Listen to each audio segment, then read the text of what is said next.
KNICKS.com.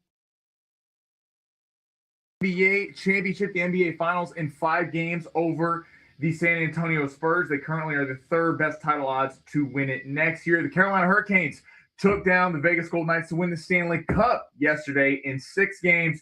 And Justin Gaethje pulls a stunner at the UFC White House card, knocking out Ilia Topuria after 4 rounds. And the Padres had a solid weekend out in Baltimore, winning 2 of 3. They'll be taking on the St. Louis Cardinals today on the road at 4:45. SD is currently an underdog on the money line at plus 130, with Lucas Giolito going for them, while Dustin May will be going for the Cards. Grinding and squealing are signs it's time for new brakes.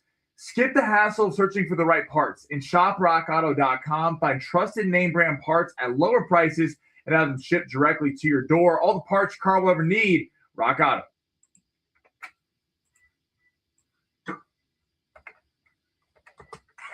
Sounds like your audio is coming through like the camera audio or something.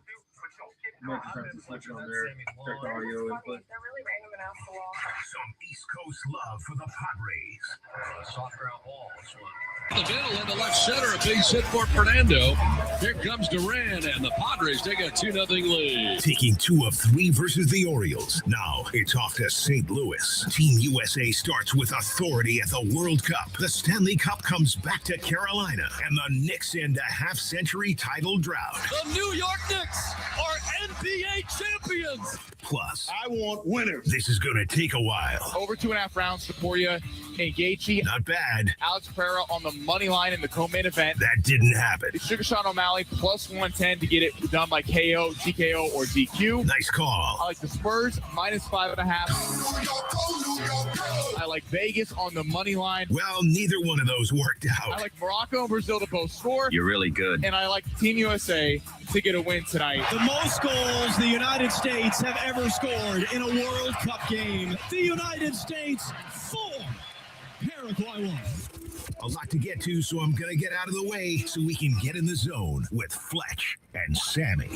Yeah, let's get it going on a Monday. What's happening, everybody? Ben Fletcher, Sammy Long, with you till 2 o'clock. We have an insane day, and we cannot waste any time. We do have some tickets to give away today. I'll tell you what they are. Maren Morris coming up on June 26th at the Corona Grandstand stage at the Del Mar Fair, or at the San Diego County Fair. You're going to win those tickets via the Talkback mic. We'll tell you how in just a minute. But what a crazy freaking sports weekend. We went no guest today because we want to give you 2 hours of the best we can possibly do, and we're doing everything today. We will talk about the AAA Padres and how they're kicking ass all of a sudden. We will talk about Team USA on the pitch, giving the business to Paraguay. What a game that was, man. We're going to talk about UFC 250 Freedom down at the White House. Think what you will. I thought that was a freaking spectacle, man. And the fights were incredible. We'll get into it all here on San Diego Sports 760. Do we have new champions, by the way, in both hockey and the NBA? The Knicks win it for the first time in 53 years. The Carolina Hurricanes get themselves a Stanley Cup, and their coach is ripped as hell with his shirt off. We're going to cover it all over the next 2 hours. It's going to be a lot of fun. Sammy, you ready to have a great show? I am. We have a lot to get to. Is this what dreams are made of? Is this the best 2 hours we could possibly have here on a Monday? Yes, we have a lot going on. I just want to say before we get going, because I went 4 for 7 on long shots over the weekend. Excuses. I also want to say I did say Balogun would have 2 goals. That hasn't happened in literally almost a century for America in the World Cup. So I think I deserve a little bit of grace. Yeah, if you went and picked and chose which long shots were going to win, you won money this weekend. Yeah, if you think about it, it's kind of on you in a weird way. If you sussed out which ones were better than others, I mean, you might have a winner today. All right, I'm just going to start with this. I've been fully locked into the World Cup. It's been fantastic. And it has been a blast, man. From Team USA's win over Paraguay, which was great, 4-1. Plenty of goals, most goals ever scored in a Team USA men's national team game, whatever. And by the way, the highest viewership ever in a U.S. men's national game. 16 million people were locked in. That was a ton of fun. But Cape Verde, how about pulling the draw against Spain today? You know, Spain's evaluation, the cost of their team is over 1.2 bill. Cape Verde is 55 million. Cape Verde. Okay. 55 million. Remember Cape Verde? So Verde. It's not like salsa verde. No, not quite. Remember, we had CJ Dos Santos, who was one of the backup goalkeepers on Cape Verde. We had him on our show, and I said, and CJ Dos Santos freshly named to the Cape Verde national team, and then 2 seconds later, he was like, "Oh, I'm so honored to be playing for Cape Verde." So I'm assuming it's Cape Verde. But they pulled a draw with Spain earlier today. Spain, one of the huge favorites. But the World Cup has been awesome, and Team USA maybe a little better than we all thought they were going to be. All right, but we are going to start with the UFC event from last night. This is the most talked about thing in the country today. I think for good reason. It was a freaking show, man. I thought the UFC did an excellent job kind of splitting it down the middle, taking politics out of it for the most part. I thought they did a very good job with that because it was a big risk. Let's be very, very honest. You could have pissed off everybody. Instead, I do think it was a night, at least this is how it was experienced in my house, where you got to be kind of proud of some American stuff and you got to learn a lot about the White House, and all of it was directly pointed towards the troops, which I thought was the right way to do things. So I understand if you're upset about who's in the office and what this represents, that's fine. It was a big risk doing that freaking thing on the White House lawn, and that is a big risk. I thought the execution of it, from the flyover to the live band, which was awesome, to the honoring of the troops, I thought it was really, really well done by the UFC. And that's before we talk about anything that happened in the actual octagon, which was fantastic. Pretty much every fight had some sort of highlight reel moment in it, from Diego Lopez at the very beginning of it to Sugar Sean with a fresh knockout over a Canadian, by the way. And then the salute to the troops from Sugar was great. To the Alex Pereira, is that an upset? Was he favored against Cyril Gane? Pick him. It was a pick 'em between him and Cyril Gane. One of them looked like, well, they both looked like heavyweights. Cyril Gane acted like a heavyweight in that fight. And then the finale, which was not supposed to go this way. Justin Gaethje was not supposed to have a chance over Ilia Topuria. 6-1 at close, I believe, was Ilia Topuria's favorite. And Justin Gaethje just gets it done. It was a pretty magical night at the White House, for of all places, that started with a little bit of skepticism because of the rain, but finished with fireworks all over the place. The fights are fantastic. I mean, I still think it's ridiculous we had a fight at the White House. It is a little ridiculous. Which, you know, politics aside, regardless of who's in office, I think is kind of crazy. But in regards to just the fights, it looked cool. It looked pretty crazy. But the fights were unreal. I mean, we start with Gaethje and Topuria. That fight was unreal, in that Topuria being undefeated in the UFC, and the UFC is historically a promotion unlike boxing where you have losses. Boxers can have undefeated records because you can kind of fight some tomato cans on your way up, but the UFC, once you get to the championship level, you're fighting legit guys every time. And the swings of that fight, like Gaethje coming out early in the first round, jabbing, and you could tell that was part of the game plan, was kind of swell up Topuria's eye. And Topuria felt like the moment was getting to him because he was looking for the one punch KO highlight reel knockout so bad. Like, he was not putting together combinations. He was just throwing his right hand. And then that second round, when he finally started going to the body, you felt, okay, Justin Gaethje was going to break later in this fight, because that's really what body work is about in boxing. And the UFC is, you can walk through face shots. You can't, once your body breaks down from enough punches, there's nothing you can do about that. And then for him to go away from working the body in the second round, to then Gaethje just keep landing that right hand straight across, kind of because his eye was swelling up. I mean, what a performance by Justin Gaethje, and I'm shocked at his age that he was able to do that last night. So let's throw this out there. This fight was over in the second round. Like, Justin Gaethje was on the ground on his back. He was already hurt. I think he might have broken a rib with that body shot that Ilia Topuria landed. There was about 45 seconds to a minute left in the round. Ilia Topuria on top of Justin Gaethje. The ref looked like he was about to step in and call it. And then you could hear it on the broadcast, Topuria's corner saying, go for the armbar, go for the armbar. In my head, I'm thinking, you almost have him knocked out. The ref is about to jump in and call this. Gaethje's not defending himself because I'm pretty sure he just broke a rib. Why are you not just raining fists down? That's all you need to do, and this fight's over.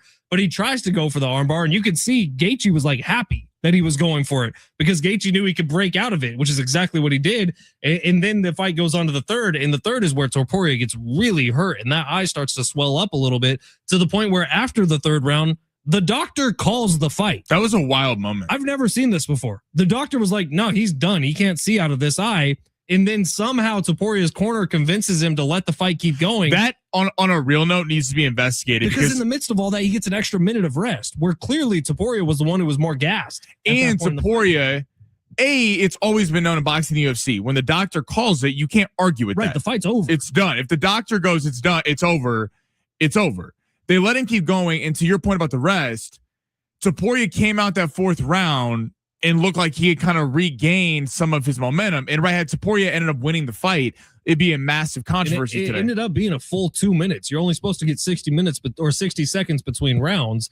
And adding an extra minute, I know it doesn't sound like a lot. It sounds like 60 seconds. Right. That's everything in that moment. I was surprised at Topuria's lack of game plan. This is where it felt like the lead up all week, like people kind of downplay the trash talking back and forth. This is where I felt like Gaethje actually got to Topuria a little bit, because had Topuria really just worked his game plan, and again, he did not throw a jab all night. He literally would not throw a jab. And so Gaethje's like, okay, I'll bank these rounds because I'm landing more punches. And yes, Topuria had moments, as evidenced by that second round, where he was really throwing some hammering body shots.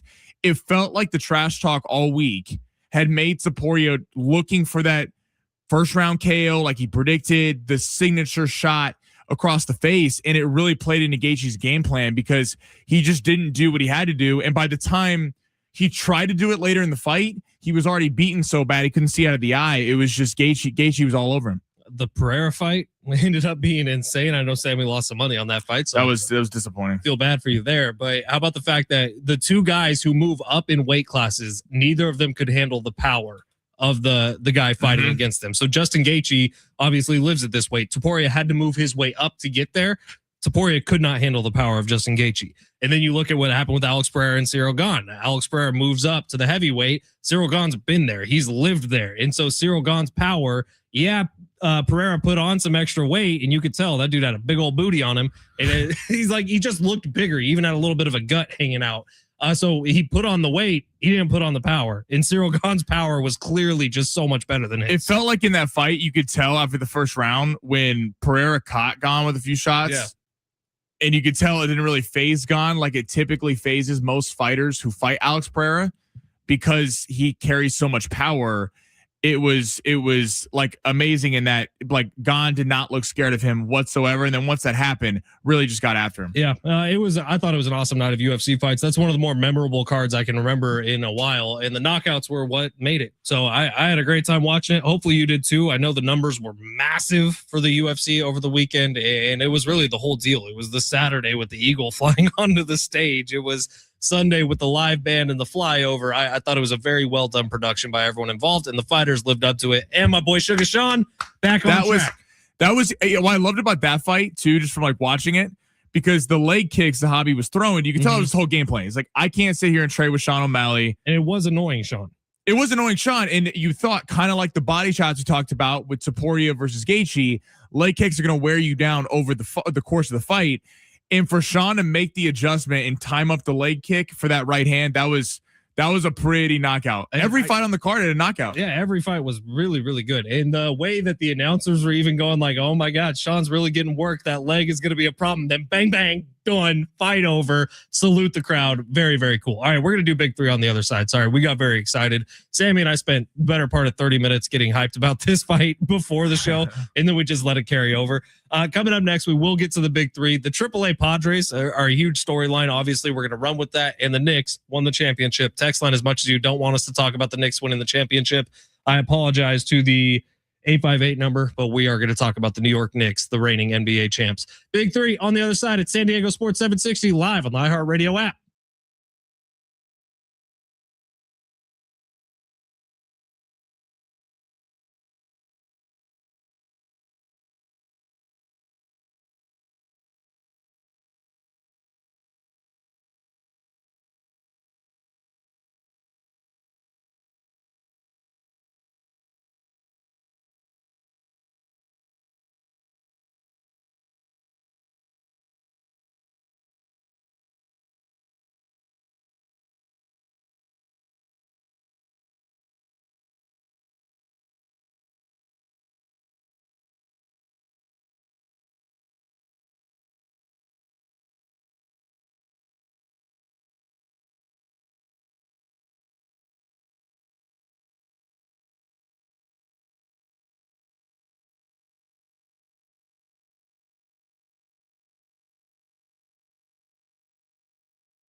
Yeah, we're your home for the 2026 FIFA World Cup. Get match updates from the opening match to the final on July 19th. Hear live play-by-play of the most anticipated games in every Team USA match. The 2026 FIFA World Cup coverage lives on San Diego Sports 760.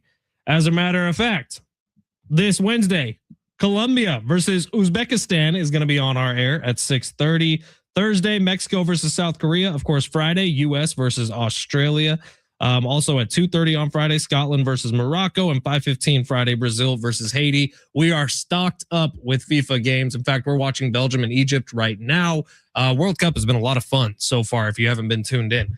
All right, it is San Diego Sports 760. Hector, welcome to the show, pal. I know you tried us out on YouTube for the first time today. Thank you for being here. Hector, thank you, brother. If anybody else wants to jump on board, YouTube at San Diego Sports 760, we'd love for you to subscribe there. The best way to listen to this show, the best way to win tickets on this show is by downloading and owning the free iHeartRadio app. You can tap that little red microphone icon, interact with us on a daily basis. We'll have a brand new question for you coming up at 12:30 for a chance for you to win Maren Morris tickets on the Talkback mic. She's at the San Diego County Fair. Sammy, you ready for the big three? Yes, Let's go ahead, smash. Your lunch break is here. Ready to go back to the office and knock the socks off your friends? Coworkers? It's time for the top stories of the day. The Big Three. Usually we do this in the first segment of the show. We were having too much fun talking about the fights over the weekend, so we saved it for right now. Sammy, where we start? All right, let's head to Team USA. Speaking of the World Cup, 4-1 over Paraguay on Friday, taking on Australia, who actually pulled an upset over Turkey on Saturday night, which was kind of a big deal, especially in the betting world. Did we under-evaluate Team USA in general in this World Cup? To be seen. To be fair, this is one game, right? This is one game where Team USA played incredibly. Now, they obviously had home court advantage. They had a huge crowd out there at SoFi Stadium, but it was great to see. It was great to see how aggressive they were playing and with what meaning they were playing with. Now, Christian Pulisic got a little banged up. Hopefully the week between games is going to help out there. But the way that Balogun played, let's go. Do we have our new Captain America? Because it kind of feels like we do. And jumping on this bandwagon, now is the right time. Now, the hope is, and I sincerely hope this, is that Team USA doesn't take that and get cocky, right? Like that would be the worst thing that could possibly happen right now, because you are now in the driver's seat of your entire group. You pulled the 4-1 win, meaning you have probably the point differential come the end of the group stage. Keep the gas pedal on. I loved that by the end of the game, Reina went and scored the final goal to up the point differential. Keep doing that. You cannot rest for a second here. You can't get cocky or think that one win means anything, because it doesn't. But if you keep pushing and play like that, you got chances at maybe going through this group stage undefeated. I'm with you on it's one game, but Team USA, America's problem over the last decade or so has been offense. That's where it's been. That's really where they've lacked. They scored more goals Friday than they did the entire World Cup in 2022. Which really tells you something. I mean, they scored 3 in that whole World Cup in 4 games. They scored 4 on Friday night. Now, you're going to have to keep it up, like you said, but Australia pulls a massive upset in your group over Turkey. You're playing them on Friday. You're favored in the next couple games against Australia and Turkey. And if the offense is there, Balogun changes everything. Because Pulisic, before, they were playing him out of kind of spot. He's really a left winger, not a striker, but in years past, America hasn't had a traditional striker, so they've been forced, because he's the best, most talented offensive player for the U.S., to put him at the striker spot, and it's always been a little bit of a weird fit. With Balogun there, who decided, by the way, to play for America over England, because he grew up in England but was born in Brooklyn, it gives them another legit scoring threat that allows Pulisic to go to the wing. So now you got a little bit of a dynamic duo there, and Tim Weah, who started in the last World Cup, coming off the bench. Very exciting in game one. It's been a blast watching this team, and hopefully it keeps up, because if the offense is there, playing on home soil, maybe we did under-evaluate this team just a little bit. All right, we're going to the Knicks. The Knicks come back. We're going to get to a little bit more on the other side, but the Knicks come back against the Spurs, double digits once again on Saturday. Where does this stack in terms of all-time playoff runs? Are the Knicks an all-time playoff run team for what they did in this run? I do think we'll remember the 2026 Knicks for a long time. And I think that the storylines that go with it, the Jalen Brunson of it all, like I almost want to thank, was it Becky Hammond who talked about Jalen Brunson? Yep. Like, So he you're can't saying be the star. a player 6'2" and under can't be the leader on a championship team? What does he do? He scores 45 points and locks up the NBA Finals MVP. The Jalen Brunson run of it all, especially being such a likable kind of hero on a team that was the lovable losers for the long time, and all of a sudden the Knicks have this rise to fame, and maybe a couple years ago we're like, oh, this might be a chance for the Knicks to get back in the spotlight, and it didn't happen then, but it happens now, and I think it's a very likable Knicks team that got the entire country behind them, unless you were a San Antonio Spurs fan. I think this was a very, very cool run. This is what the 20-whatever Warriors, the We Believe Warriors, 2008, I think that was the year, that's what they wanted to be, and that's what they would have been if Dirk Nowitzki hadn't stepped in the way.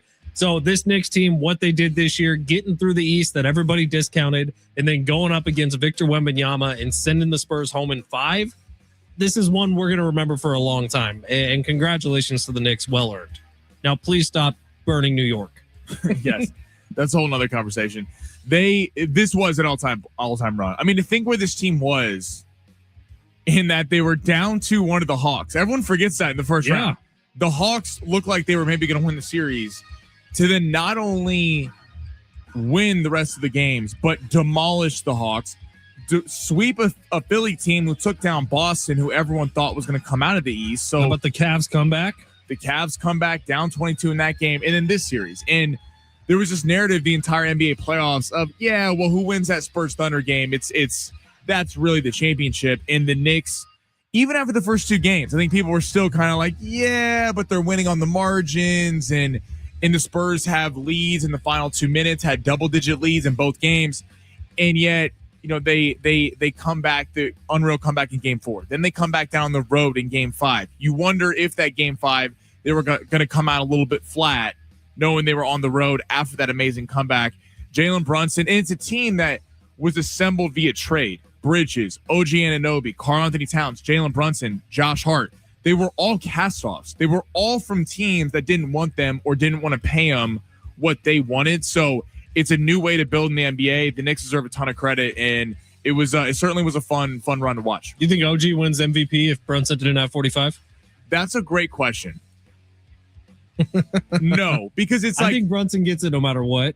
Unless Brunson was awful in the series, right? He was going to get it. Now, he wasn't great until Game 5. If we're being completely honest, like, he had some big moments. He wasn't great in games 1 through 4. He was good down the stretch, though, in games 1 and 2. In 4, he was good. I do think had Karl-Anthony Towns not been so dreadful in the third game with 0 points and 1 assist in the fourth quarter, the way he played in games 1 and 2, he might have had a shot at it. Maybe. You know, one more? Yeah, let's go to let's stay with the NBA, actually. So Darren Peterson, we got the NBA draft next week. So NBA draft kind of wedged up here against the NBA Finals. Darren Peterson out of Kansas, who is in the running to be the number 1 pick. A lot of people have assumed that AJ DeBonsta out of BYU would be the number 1 pick ever since college basketball ended. But Peterson took a visit with the Wizards, who own the number 1 pick, and will not meet with other teams, which is, adding to the fact that he might go number 1. Both DeBonsta and Peterson, per sources, think they can go number 1.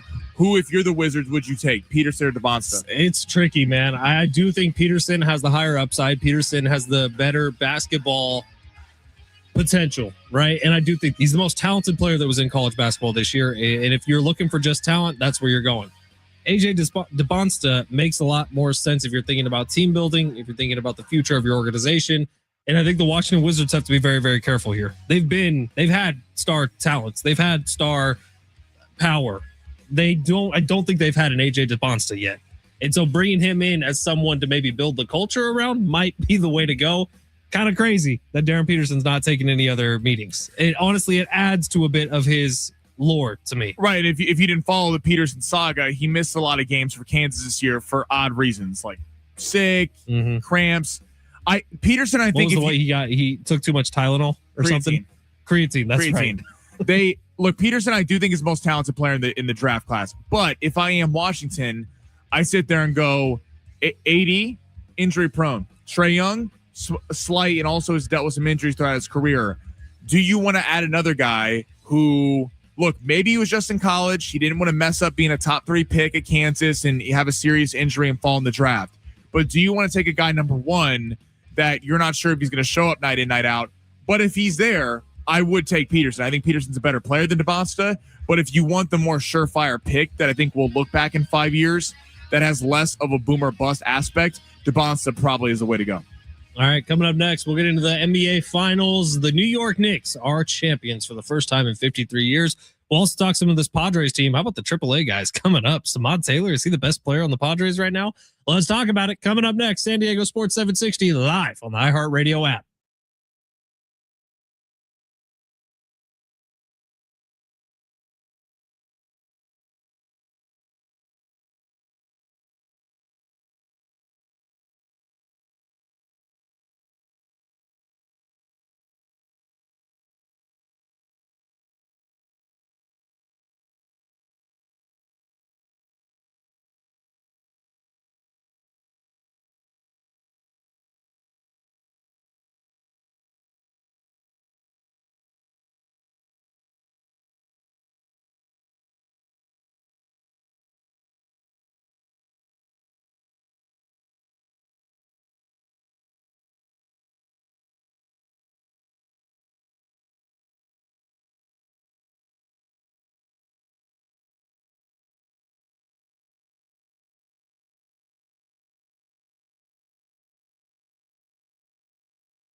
The sport is sponsored by eBay. Padres on the road today, taking on the St. Louis Cardinals at 4:45. Lucas Giolito will be going for San Diego, while Dustin May will be going for St. Louis. Major surprise of the tournament. Spain drew with Cape Verde today.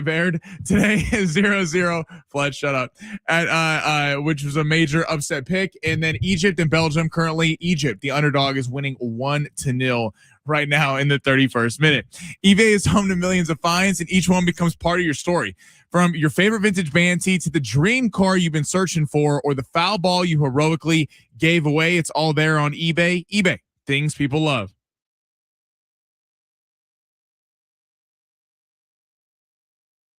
San Diego Sports 760, Ben Fletcher, Sammy Long with you till 2 o'clock today. Sammy will keep it going, then go along with Sammy. Schaefer and Sliwa will be your drive home. And by the way, keep listening. We got another live event that some of us are going to be at coming up on Thursday. I'm sure Schaefer and Sliwa will tell you all about it. But it is San Diego Sports 760. We are going to talk about the Knicks, who just won the championship. I also do want to put in a couple seconds here, Sammy, on the fact that Samad Taylor is leading the Padres to a land we never knew they could be at. About it. It's fun watching these guys like Samad Taylor. That's what I was gonna say. And Jace Bowen. How much more fun have the last 3 days of Padres baseball been than the last 3 months of Padres baseball been? Completely. Because when you're watching the young dudes, at least, yes, you're gonna have dumb mistakes and errors and things like that. But you're seeing the excitement there. There's some pop in the bat. These pitchers haven't figured them out yet, so you don't want to leave them up there forever because you don't want pitchers are going to make adjustments. And over the last week, they haven't faced the best pitching staffs, but it's been fun watching them play, and it does feel like it's added a little bit of life into the team. Thank you. 5 home runs. Was that Saturday? Saturday, the day they had 5 home runs? Right. Because Jackson Merrill, Manny hit one, Gavin Sheets hit one, Duran, the catcher, hit one. Because the way it was going before, it's just the same lineup every day. They were just in a rut and couldn't get out of it. I got to give Craig Stammen a lot of credit in that Mike Schilt would never have done something like this. I know the Laureano situation and him getting hurt forced them into this a little bit, but Mike Schilt would never have done this because he was stuck in his ways and wanted his 1 through 9 plan. It's been fun watching. We'll see if it lasts, but shout out to Samad Taylor and Jace Bowen, these guys for bringing it a little bit. It's been a lot of fun to watch. I'm telling you, they're making a fan out of me, so it's been good to see. All right, if you would like a pair of tickets to go see Maren Morris out at the San Diego County Fair on June 26th as part of the Toyota Summer Concert Series, our talkback question will be Padres related. We'll play them throughout the rest of the show. We'll pick a random one at the very end of the show to go see this concert. We're asking you this.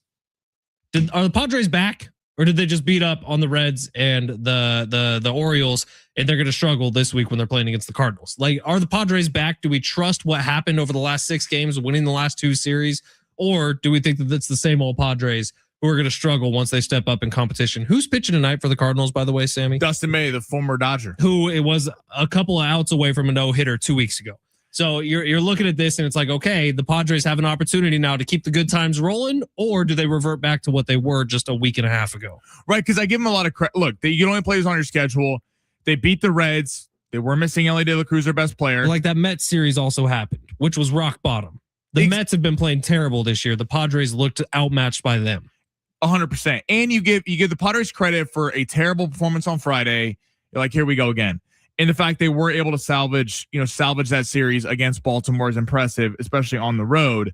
But this is where today's game in this series with St. Louis, and then again next week you got the Dodgers, and then the Cubs and the Braves, and all kind of out of order there. But the Dodgers again, this is where the bats are going to be needed because we've seen a little bit recently. Your Griffin Cannings, Buehler's been fantastic still, but the pitching hasn't been quite as nails as it was the first couple months of the season.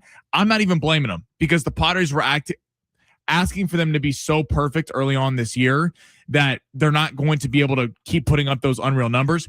This is where the offense we've seen over the last weekend and that Red series has to continue to contribute because the Cardinals pitching staff is much better than the Orioles or the Reds. You can't just go back to you can't hit elite starting pitching because if that's the case, you're not going to beat good teams in the NL, but you can beat up on Walker Buehler. Thank you for growing a pair. He's unreal, man. Your time off that you had to take and you bounce down to the minor leagues and you come back and all of a sudden you're with the Padres and you're throwing the baseball damn well. So it's been fun to watch Walker Buehler's little redemption arc. But yeah, they'll go again tonight against the Cardinals. So that's our talkback Mike question. If you want to win tickets to see Maren Morris, open up the free iHeartRadio app, listen to San Diego Sports 760, tap the red microphone icon and tell us, are the Padres back or was that simply 2 series against 2 bad teams? We'll play those throughout the show today. We'll pick a winner coming up at 1:45. All right, the Knicks win the NBA championship. It's been a long time coming for New York fans. Please stop burning school buses and vandalizing everything. Just enjoy the win and celebrate. We don't have to be shooting guns and everything. I'm literally nervous about New York for the parade. When is the parade? Is that today? Tomorrow. 63 arrests, night 1. Goodness gracious, man. Can we keep it in touch for the maybe Jalen Brunson needs to give a speech. I don't know. They seem to listen. They did. They were trying to they're like, hey, chill out, everyone. Because at 63 arrests is crazy. That's probably low on what it should have been. Well, it's also, I mean, you have parades and people use them as ways to blend into crowds. For sure. I don't think Knicks fans are the ones causing the problems for the most part. I think that these are people trying to take advantage of a situation, and it's kind of disgusting if you ask me. But what happened on the court, I think, was really, really special. Now, it's been made a big deal today about Wemby not shaking hands with the Knicks. Did you see this, Sammy? Mm-hmm. And my initial thought on this was, oh, that's Bush League. How could this be? Like, come on, Wemby. It's the classy thing to do. I'm going to say he gets a pass on this one. And that's very unlike me. Like, if you've been following me and what I would usually say in a situation like this, I would say something like, Wemby, that's Bush League. That's soft. How could you not go shake the hands? Did we all see the Knicks celebration? I don't know that there was much of a window. Like, I saw other Spurs people, like Stephon Castle went and tried to shake hands with a bunch of guys. It wasn't exactly an easy trick. So I think Wemby, who's probably at the lowest moment of his professional career, looked out and saw the celebration going on. The cigars somehow being lit on their home court. It was like, I don't even think I can get to some of these guys. I don't think it's worth doing. It's right. We're blowing something out of proportion. Now, I will say, and I'm not usually a guy who's defending when we talk about LeBron. LeBron got crushed when he did the same thing against Dallas. When they lost to Dallas years ago with the Miami Heat, he did the same thing, didn't shake Dirk's hand, or to the Spurs. Didn't shake their hands and everything, and was killed for it. Wemby, look.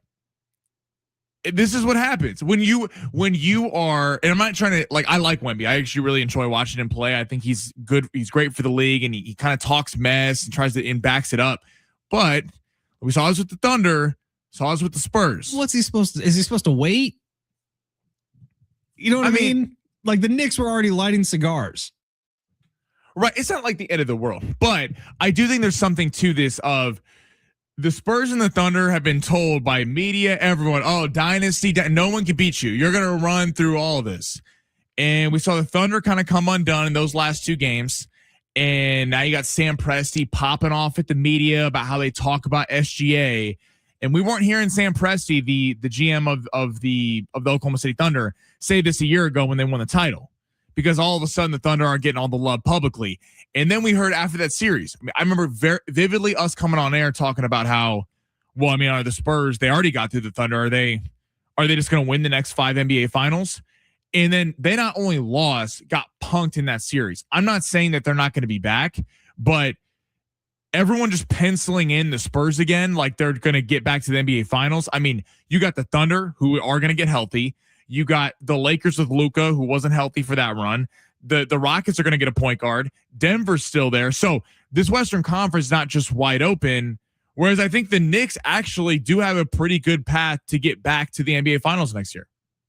Oh, yeah, they're in the East, so I think they have an opportunity. Now, the East will get better. I firmly believe that, depending on where Giannis goes. If he stays in the East, like if Giannis goes to a Miami potentially, like things could change in that conversation. Boston, but Halliburton should be back next year. Jason Tatum with a fully healthy offseason. Like, the East is going to be better next year. But the Knicks have something special brewing with this group of guys. And if they can keep them all, I don't know what all the contract situations look like. But now I'm going to go completely opposite of Becky Hammond. And I'm going to say this. Any team with Jalen Brunson on it has an opportunity to get back to exactly where they just were. Right. He has just risen to he was an A-side star before, but even when he's put up numbers, like averaging almost 30 points per game, there still is that doubt of, well, can he get it done in the postseason? And all Jalen Brunson's done, whether it was this postseason or the last postseason. When he was in college, by the way. Right, he won it. He won a chip at Villanova twice. I mean, this is a guy who, he had 45 points on the road in game 5 as an underdog in the game, down 13 in the third quarter. I mean, whatever you want to think about the Knicks of, can Karl Anthony Towns replicate it? Can maybe the path to get there was easier than it'll be next year with Boston, to your point, Halliburton being back. I mean, this Knicks team is stacked. They play damn good defense. Good for Mike Brown, by the way, for finally getting a championship and kind of bouncing around the league in really shutting down a Spurs offense that up until that point, I mean, the Thunder couldn't do it. And the Knicks just play a brand of defense with all kind of cast off guys from other teams that's fun to watch. And I do think, like, Jalen Brunson is, we'll have this conversation in the months leading up, but you talk about face of the NBA, Jalen Brunson that's him right now. He has a case to try to be the face of the NBA. Nick, a great player. He's so fun to watch. I mean, as of now, he is the face. as of today, the Knicks winning the championship, him getting the MVP, at least for today, June 15th, Jalen Brunson. Right, who could you put over him? I mean, you're not putting. He just beat Wemby. No one.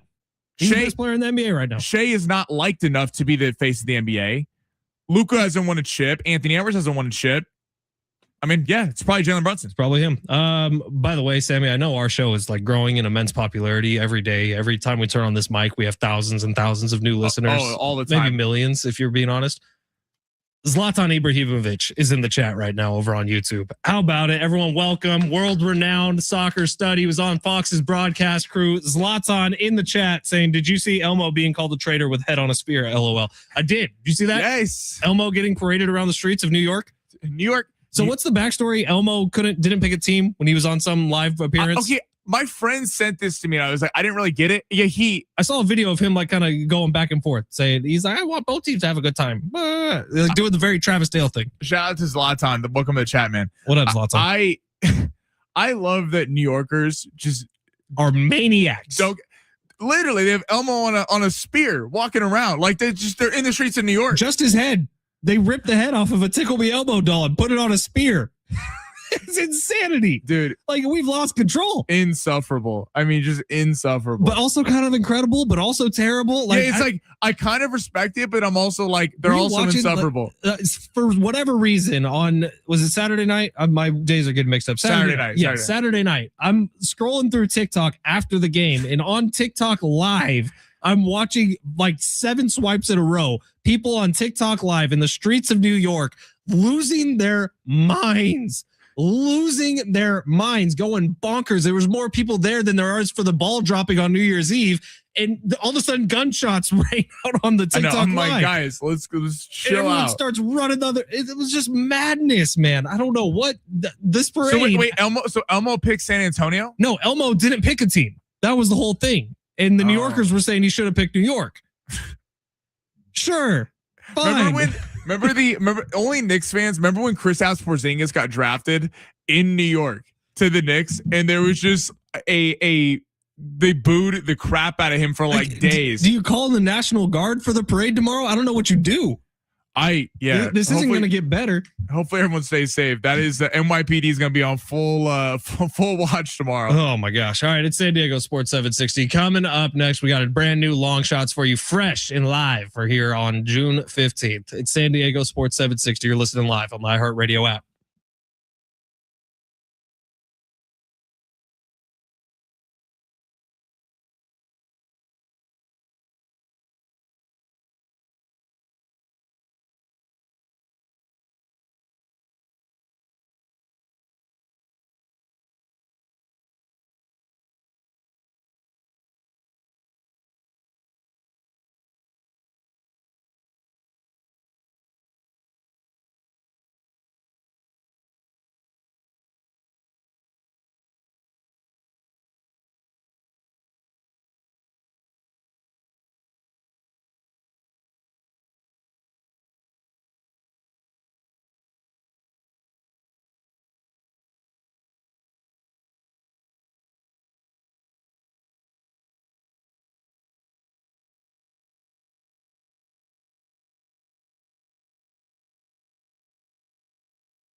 Hey, it's Fletch for Valley View Casino and Hotel, my favorite place in San Diego. You got to get out there. If you're watching any of these soccer games going on right now, what a great place to watch. They got huge TVs all over Patties and Pints. You could be watching there. The main stage bar and grill has a massive, massive TV that's always on sports right behind the bar.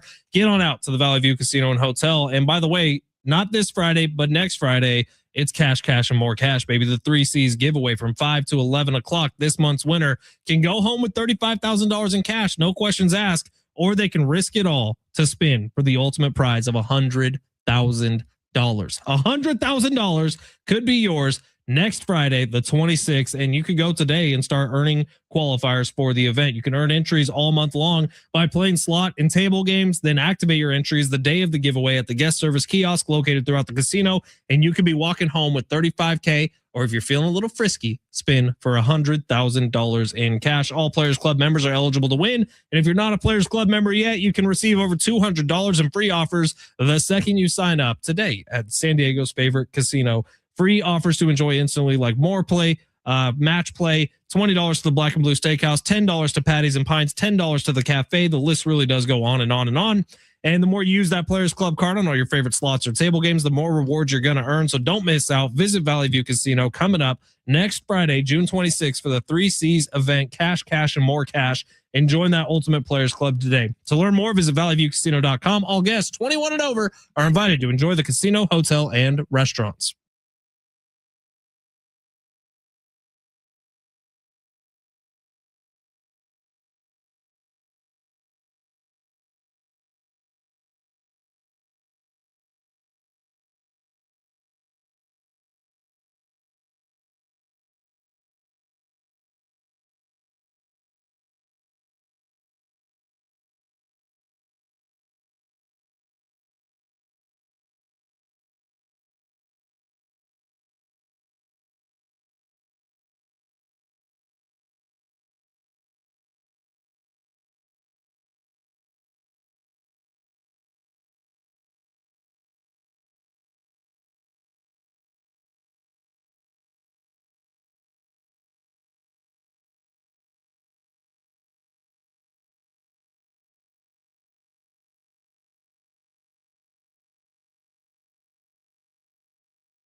You're home for the World Cup here in 2026.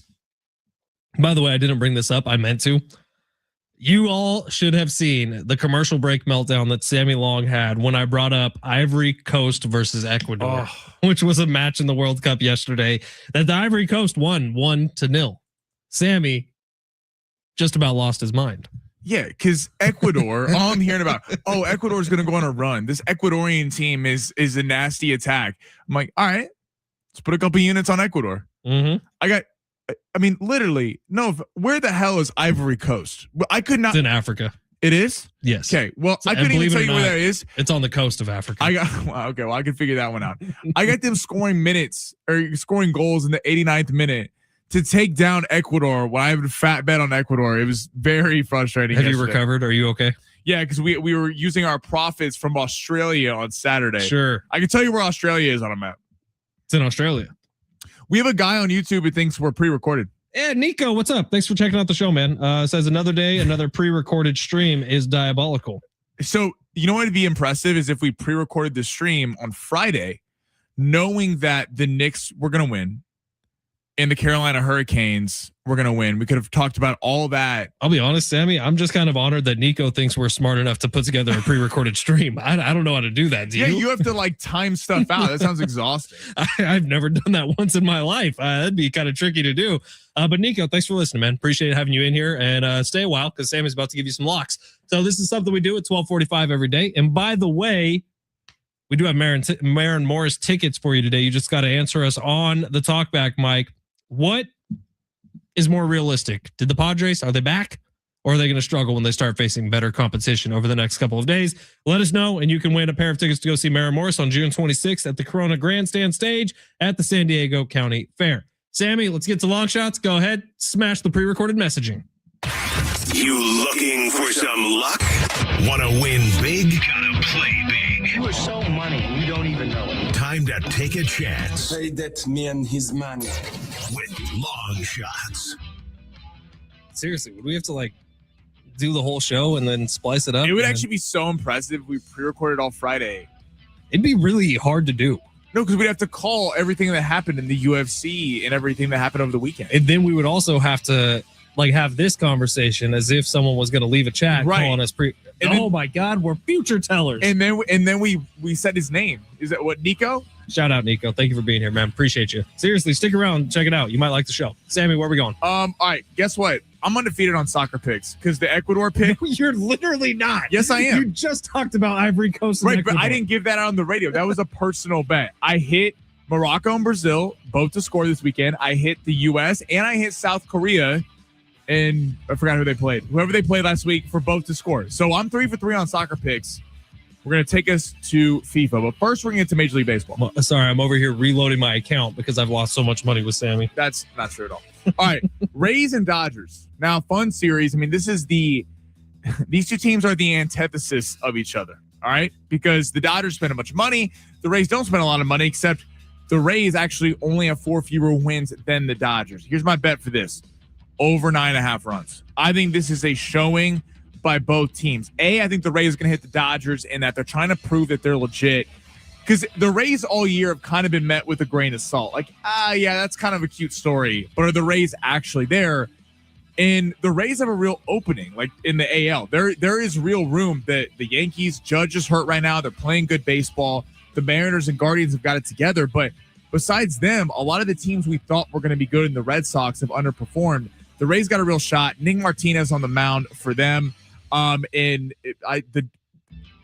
Lauer is pitching for the Dodgers. He's gave up 2 solo shots in the last game last week against the Pirates. The Rays are going to be able to hit him. And the Dodgers lost their first series in a month to the White Sox. They're going to come out on fire today against Nick Martinez. I like the over 9.5 runs in that outing.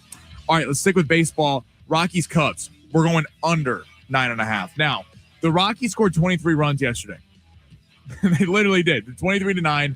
Unbelievable performance taking on the A's, but that game was in Vegas. So what we're seeing with these Vegas games, people are not researching where the game is because it's so hot right now and there's something with the wind and the way the ballpark is that the ball is flying out. 23-9. 23-9. So that's 32 combined runs. 32 combined runs. I'm pretty sure the Padres went the entire month of May without scoring 32 runs. Literally. But so people are overreacting on the betting markets to this. They're seeing the ball fly out in Vegas. And they're like, oh, these teams are going to keep it up. We're going under in this game. Michael Lorenzen for the Rockies does have a very high ERA at 7.54. But the Cubs haven't been hitting super well. Only 1 run yesterday against the Giants. These two teams matched up last week. And Shota Imanaga has been a little bit better this year with a 4 ERA. I like the under. Everyone is betting the over in this game. We're fading the public. Going under. All right, let's go to the World Cup. We got a couple games going on today. Iran and New Zealand. We're going under 2.5 goals. Iran doesn't typically engage in like high scoring affairs. They're a very defensive team. And then New Zealand enters the 2026 World Cup, failing to score in 4 of their last 5 matches. So 2.5 is a pretty high number. Look, I get these are 2 teams that aren't expected to go very far, but when you got that, I think we're going to roll with the under here. And then we're going to go with Saudi Arabia and Uruguay, which kicks off here at about 3 o'clock. We're going with the over 2.5 in that game. Uruguay is a very attacking style. They have a new manager. It is all about aggression. They've been scoring very well recently. The Saudis, on the other hand, are 1-1-1 in their last 3 international friendlies. But with the fact of Uruguay attacking so much, they put so many of their backliners up across midfield. There's going to be some chances with there's a turnover around midfield. I like the over in Saudi Arabia and Uruguay. So over in Saudi Arabia, Uruguay. I like the under in the Iran and New Zealand game. I like the over 9.5 in Dodgers and Rays, and I like the under in the Rockies and Cubs. I dig it. I like it a lot. We'll recap that at the end of the show today. We are also giving away Maren Morris tickets at the end of the show today. She's at the San Diego County Fair on June 26th. If you would like to go, pretty simple. Leave us a talk back on the free iHeartRadio app. Just open it up. Search San Diego Sports 760. While you're listening, find the little red microphone icon. Tell us whether or not this was a flash in the pan for the Padres winning those 2 straight series, or it was because they were playing against 2 bad teams. It's San Diego Sports 760. Hour 2 coming up next, live on the iHeartRadio app.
The sport is sponsored by Taco Bell. Padres back today, 4:45 on the road, taking on the St. Louis Cardinals for the first of a 3-game set. Dustin May will be going for St. Louis, while Lucas Giolito will be going for the Padres. And Justin Gaethje pulled a massive 6-1 underdog upset last night over Ilya Topuria in the main event of the UFC card at the White House. And the Knicks, of course, won the NBA championship on Saturday night, beating the San Antonio Spurs in 5 games. They currently open as number 3 on the power rankings for next season's NBA season per ESPN.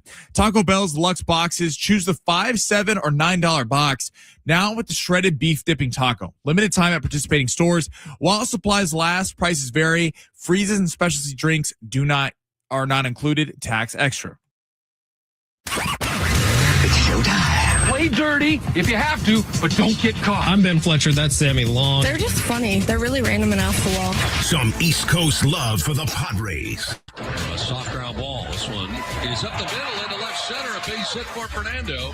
Here comes Duran, and the Padres take a 2-0 lead. Taking 2 of 3 versus the Orioles. Now it's off to St. Louis. Team USA starts with authority at the World Cup. The Stanley Cup comes back to Carolina, and the Knicks end a half-century title drought. The New York Knicks are NBA champions. Plus, I want winners. this is going to take a while. Over 2.5 rounds, Topuria and Gaethje. Not bad. Alex Pereira on the money line in the co-main event. That didn't happen. Sugar Sean O'Malley plus 110 to get it done by KO, TKO, or DQ. Nice call. I like the Spurs minus 5.5. I like Vegas on the money line. Well, neither one of those worked out. I like Morocco and Brazil to both score. You're really good. And I like Team USA to get a win tonight. The most goals the United States have ever scored in a World Cup game. The United States 4, Paraguay 1. A lot to get to, so I'm going to get out of the way so we can get in the zone with Fletch and Sammy. It's hour number 2 here on San Diego Sports 760. Welcome in, everybody. Ben Fletcher, Sammy Long with you till 2 o'clock. Sammy will keep it rolling after that for an hour. Schaefer and Sliwa will be your drive home. And we kind of buried the lead in hour 1. I guess that's my fault. Birthday boy Sammy Long, how was the birthday weekend? You do anything crazy, anything special? It was fun. It was a good time. We saw a couple of my buddies were in town from we went up to LA and met up and had some drinks. It was fun. It was a good time. Watch a bunch of World Cup games, lose money on Ecuador, and just go crazy. We won on the U.S. and Australia, so feeling a lot of patriotism. And shout out to the Aussies as well. Now, my buddy was actually at the FIFA World Cup game. I'm so jealous of that. Team USA in Paraguay. And he somehow, this is how he said the event unfolded, where he got a call Thursday night from his boss. He works up in San Francisco, and his boss said, "Hey, what's your schedule look like tomorrow? Do you have any important meetings?" And Brian was like, "No, I'm just working. Like, you're my boss. You should know my schedule." And he said, "Well, we're not working tomorrow. You and I are hopping on a plane in 2 hours and flying down to LA." What does he do? Brian, he works in construction management. Like, he oversees people building buildings. That's what Brian does. He's just getting... Shout out to Brian. And so getting World Cup tickets dropped in his lap. So America. His boss comes and picks him up from his apartment in San Francisco. They go to the airport. They get on a plane. They come down to LA. And then, boom, they were at the game on Friday. In a box, by the way, with Katy Perry and Justin Trudeau. Dude, what kind of connections does Boss Man have? I have no idea, and I don't think Brian knows, if I'm being honest. But they were sitting right next to the pitch. He said it was the singular greatest sporting event he's ever been at in person. He said the energy inside SoFi was outrageous. The USA chants were crazy. The Paraguay mommies were everywhere. He said it was like the single greatest 3 hours of his sport-going life. Shout out to Brian. I think we need to go to a World Cup game. I would. Well, do you know what Sliwa and Schaefer are doing? What? No. Have you heard about this? No. This Saturday. Does the world know about this? Yeah, the world knows. We talked about it on air. They're going to, I'm going to mess the game up. Is it Tunisia and Japan? There's some game. It's in Monterrey, Mexico. So apparently. Hey, wait, is this a station thing? No, we weren't invited. John Schaefer, it was on his World Cup. The World Cup was on his to-do list, bucket list. His wife was like, hell no, I don't want to go. And then asked Sliwa. And I was like, I'm sorry. Ben Fletcher and Sammy Long can't get an invite down to Monterey. How about the fact that I've known John for like a decade? John trained me here at iHeart San Diego. I've done every Aztecs broadcast with John over the last 8 years. They're literally. Sliwa walks through the door and he's like, hey, you want to go vacation with me? No, I think it's BS. I was like, I found this out on air. I mean, I wouldn't want to pay to go, but good for John, I guess. They're like, Alan. they're just sitting somewhere random. So I guess we'll send them some Tunisia, Japan locks. I don't understand. And by the way, I asked, my question was, did they literally just look for whatever the cheapest ticket was in the World Cup? No, I think they got like legit seats. Like I think they actually stepped up a little bit. World. That's okay. So I asked the same question. I was like, wait, let me get this straight. We live in San Diego. Los Angeles is 2 hours away. The U.S. not only played Friday, playing next Thursday, so not the game in Australia, but next Thursday against Turkey back in L.A. at SoFi. I'm like, you could have just drove up, watched America play, and went to the game. But unfortunately, those tickets are just getting more expensive. I don't think Sammy and I are in a position to drop a couple grand on tickets, but we should try to figure out a connection. Tunisia in Japan in Monterey. Sliwa and Schaefer, they need like a travel vlog. Good for them, I guess. Good for you, John and Alan. I'm so proud and so happy for you. I'm definitely not jealous whatsoever. All right, it's San Diego Sports 760. Keep those talkbacks rolling in. Was the Padres a flash in the pan over the last two series, or are they back? Are they all the way back? Leave us a talkback. You can win Marin Morris tickets. Sammy, Big Three, Hour 2, smash. Your lunch break is here. Ready to go back to the office and knock the socks off your friends? I mean, coworkers? It's time for the top stories of the day. The Big Three. I don't know why this is mildly infuriating. Yeah, it's a little, the fact that we didn't even get an invite. Not that I need to know what's going on in everybody's life. I don't. And I feel like a lot of things happen here that I have no idea about. And I'm fine with that. Like, I'm usually as surprised as all the listeners when there's some big announcement. It seems kind of weak. You know what I was talking about it on our crossover at 245 where I have them on my show. Mm-hmm. And I'm like, literally, Ben Fletcher or Sammy Long couldn't even get, not even a BS, hey, if you guys are interested, come down. I mean, I wasn't going to pay for it, so maybe that's what they were thinking, but still kind of weak. Where are we going, Sammy? Unbelievable. Shame on John Schaefer and Alan Sliwa. Shame on them. I don't think Brent Sperry's going. The hell? Unbelievable. So Brent, Ben, and I get left out of Monterey. Are they taking days off for this, or are they just flying down and flying back? I don't know. No, because we're off Friday. So I think they're just whipping it down to Mexico. Weak. No idea. Where are we going?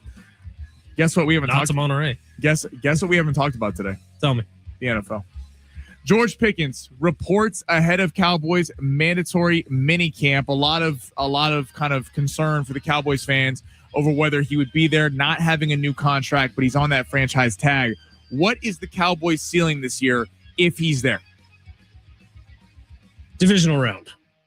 I know I'd probably catch a lot of flack for that. I think the NFC is too good, man. And I think the NFC has a lot of teams that are very, very deep this year. 3 of them are in one division in the NFC West. I think that the the Eagles get better this year than they were a year ago. I think the Niners, if they stay healthy, are better this year than they were a year ago. Seahawks might take a step back, but they're taking a step back from being the Super Bowl champs. Rams get better this year. Like, just look at the NFC and figure out where the Cowboys fit in. I know the sexy pick is, Cowboys could go win a Super Bowl this year. How many times have we heard that? Even with George Pickens, I don't think they stack up with the depth of a lot of the other teams in the NFC, which are a little more complete. I like what the Cowboys have done. I think the Micah Parsons trade worked out well. Unfortunately, I don't know that in the Dak Prescott era, they will be able to get past the divisional round, not because Dak's not a good quarterback, but because early in his career, they probably relied too much on him. And now, finally, when they're starting to build the team around him, it may just be too late. I'm going to go NFC Championship game. Part of me wants to say Super Bowl. I'm not going to go there yet. I'm going to say NFC Championship game. I know I'm higher on the Cowboys than you are this year. I understand the skepticism. They play in a tough division. I do agree with you. I think the fact that the Eagles got rid of A.J. Brown and now Mekhi Lemon's in there, Jalen Hurts doesn't have to worry about the headache of trying to get him the ball. They have a new offensive coordinator who's never done it before. I don't know if they just come in there and light the world on fire. Washington, we'll see if they bounce back. Jaden Daniels, I expect a big year, but did they do enough around Jaden Daniels to win the division? I don't think so. And look, the Giants are great and I think are going to be a fun story this year. I'm not sure they're win the division ready yet. I think they're going to be relevant. I don't know if they're going to win the division. So I think the Cowboys actually win the division. I like what they've done. Like, if Pickens and CeeDee are there, that's a great 1-2 in the passing game. The running game completely changed last year. And Dak Prescott has been playing when he's been out there the last couple of years, played like an MVP candidate. And you look on the defensive side of the ball, you draft Caleb Downs at the safety out of Ohio State, maybe the best player in the entire NFL draft, Malachi Lawrence, the pass rusher out of UCF. You got Quinnen Williams. That defense down the stretch after the trade deadline was decent after the trade deadline. The problem is they were just so putrid the first 10 weeks of the season. They really couldn't get back in the race. So I think this team could actually surprise some people. And I know Cowboys fans like to tout their chest a little bit, but I think they could actually surprise people and win a couple rounds. Who next? All right, let's go to college football. Steve Sarkisian made some surprising quotes today. So on Kay Adams Up and Adams show, and was asked if surefire that Arch Manning is coming out next year for the NFL draft. Sark said he wouldn't be surprised if Arch bypassed next year's draft, went back to school, and kind of highlighted the fact of the amount of NIL money he's making versus going to the NFL draft. Now, a lot of people are penciling in Arch Manning to be the number 1 overall pick next year. We'll see if that actually happens, but that's kind of the expectation for Arch Manning. Do you think this is Sark trying to keep his quarterback, or do you think there's some legit merit to this? Should he, given a loaded NFL quarterback class, rookie class, wait another year? Yeah, so that's probably the thing, right? I think Sark is probably talking about conversations he's had with Arch. And I think Arch is probably talking about, look, if I'm not the surefire number 1, it might make more sense for me to stay in college another year, which if you break down the math, the Mannings are going to do something dumb with this. Like, I think Arch Manning, obviously will have a lot to think about who is going to have the number 1 overall pick next year. And B, there will be a math equation. He's making a ton of money in college right now. Well, the report I saw is like upwards more than $10 million next year. He's got the Viore deal and tons of stuff. Yeah, so Arch Manning is not going to be hurting for cash, first and foremost. Secondly, fit is going to mean a lot for him. We've learned that with all NFL quarterbacks coming out. Like Patrick Mahomes landed in an excellent situation and also happened to be this transformative player anyways. But you can't argue the fact that the situation helped, at least initially. So for Arch Manning, seeing what we've learned over the last 10 years of quarterbacks in the NFL, it'd be real easy for him to go be Baker Mayfield with the Browns. It'd be real easy for him to go be Trevor Lawrence at first with the Jaguars. Why would he not maybe wait a year and see who's going to end up being at the top, especially if next year's a disaster? I just think this is going to be an interesting development in college football to the NFL that we're going to see from here on out. Because to that point, if you're Arch Manning, and you're sitting there and you're making $10 million a year to be the star quarterback at Texas in the national championship conversation, making a ton of money, boosting your brand. It used to be where even if you didn't like the fit of the NFL team, when you weren't making money in college, listen, you may not want to go be the quarterback of the Browns, but at least you're signing a $40 million deal, whereas in college you weren't making money. Now with Arch Manning, these star players are like, wait, if I don't like the fit, I'm making a ton of money in college football as is. And if I'm going to be the number 1 pick, and let's say the Jets have it, or let's say the Browns have it, and you're like, I don't see a future there. I don't want to go be the quarterback there. Going back to school makes more sense. Scouts said in this year's NFL draft, the 6th and 7th rounds of the NFL draft were a lot weaker, at least what appears to be weaker than in years past, because guys who would typically be coming out for the NFL draft are going, yeah, I'll go back to school. If I'm not going to go be a star or a starter on an NFL roster, I'm just going to go back to school and keep making money. So I do think there's some merit to this. Like if Dante Moore is going to be the number 1 pick, if Maava, Sellers, Carr, all these quarterbacks that are coming out are above him, or there's a conversation, why wouldn't you go back, make $10 million, try to win in a national championship game, and then go be the number 1 pick the next year? So I think there is some merit to it for a start. We'll see. Number 3 World Cup.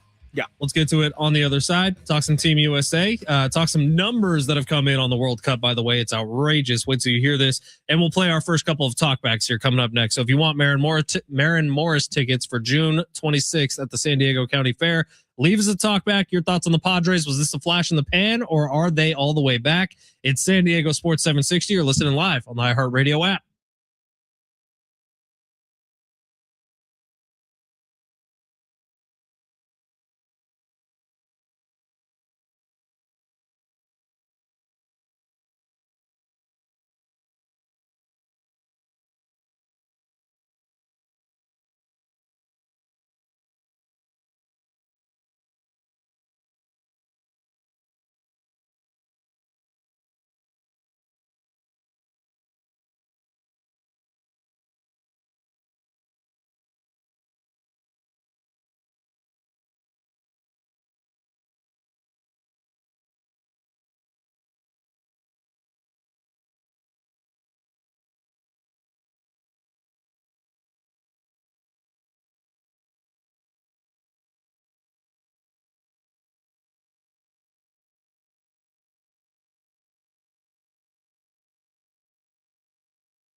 San Diego Sports 760, Ben Fletcher, Sammy Long. Hey, we got tickets burning a hole in our pocket. We want to give them away. So leave us a talk back. We'll keep it open for another, 20 minutes, Sammy? We'll keep the talk back mic open. You just have to leave us a message saying whether or not the Padres are back or if they just beat up on a couple of bad teams. And you can win a pair of tickets to go see Maren Morris on June 26th at the Corona Grandstand stage at the San Diego County Fair. Tickets to the concert also act as tickets into the San Diego County Fair. You can buy tickets at sdfair.com. Leave us a talkback on the free iHeartRadio app. You could win tickets. You could leave us a talkback just like Tim. Maybe. Hey, fellas, thanks for your time. This is Tim in La Mesa.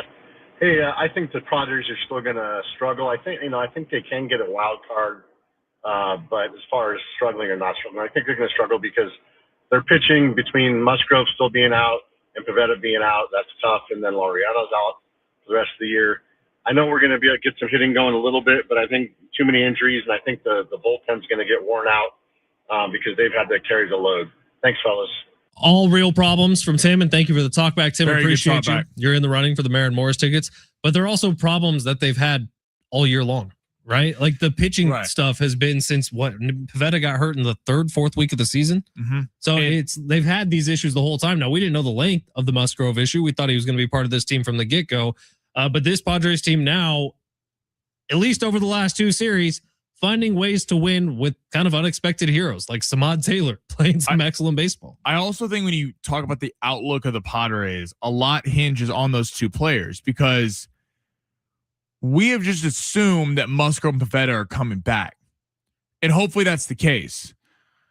But I wouldn't be lying to everybody. I'd be lying to everybody if I said there isn't some concern because Joe Musgrove was supposed to be ready for day one of the Major League Baseball season. Remember we had Annie Halbron on our show and I asked, is Joe Musgrove going to pitch again this year? And there was not an immediate answer. Like it was, she said I'm concerned. Yeah. And I think we all should be a little concerned. He was supposed to be back for the start of the year. We're 4 months into the season now, 3 months into the season now, 2.5. So yeah, 2-3 months.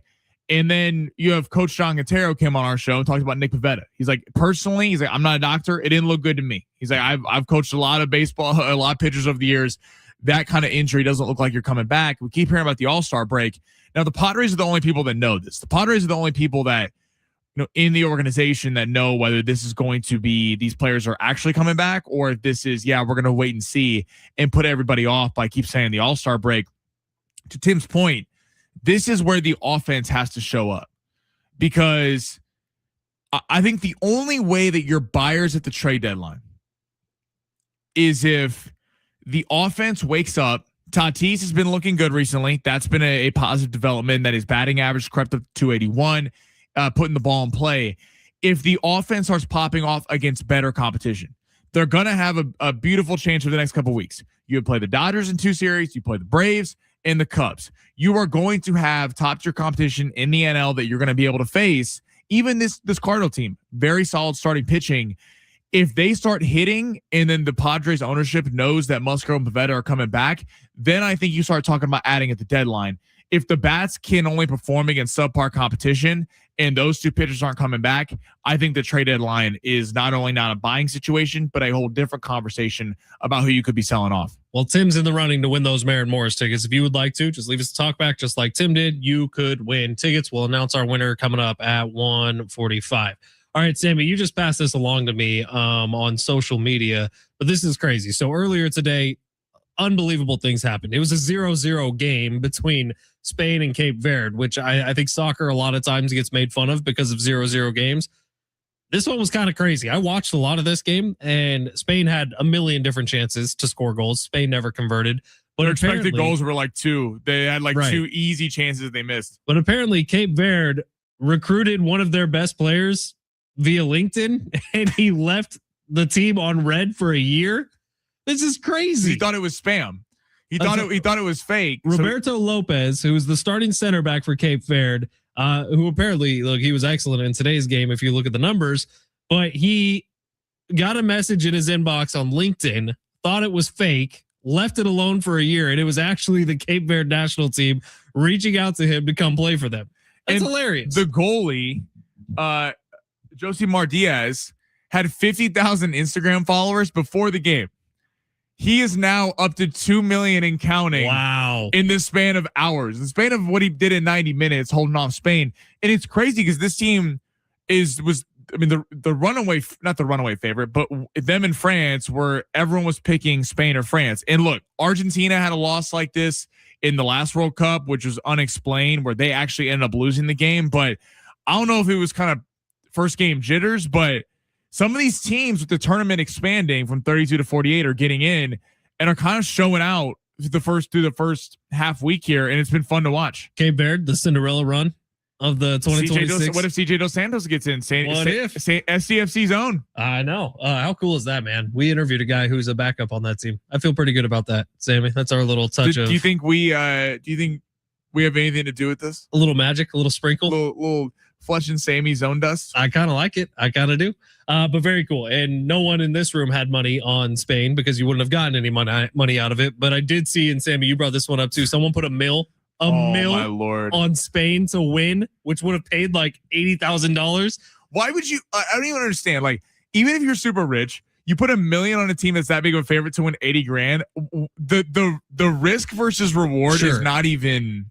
But I know the logic. The logic is you see $80,000 laying on the street, you're going to pick it up. Right. And so the logic being Spain, there's no way Spain can lose this game. You might as well put whatever it takes on it. You're going to get a free $80,000 out of it unless this happens. You know why I wouldn't do that on soccer?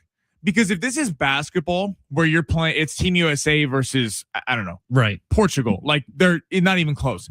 Over the span of 48 minutes, you are going to be the better team because you have to consistently hit shots. In soccer, where you could have one lucky break, one turnover, and things really change, to risk that amount of money, even on that big of a favorite for that little reward is almost makes me nervous.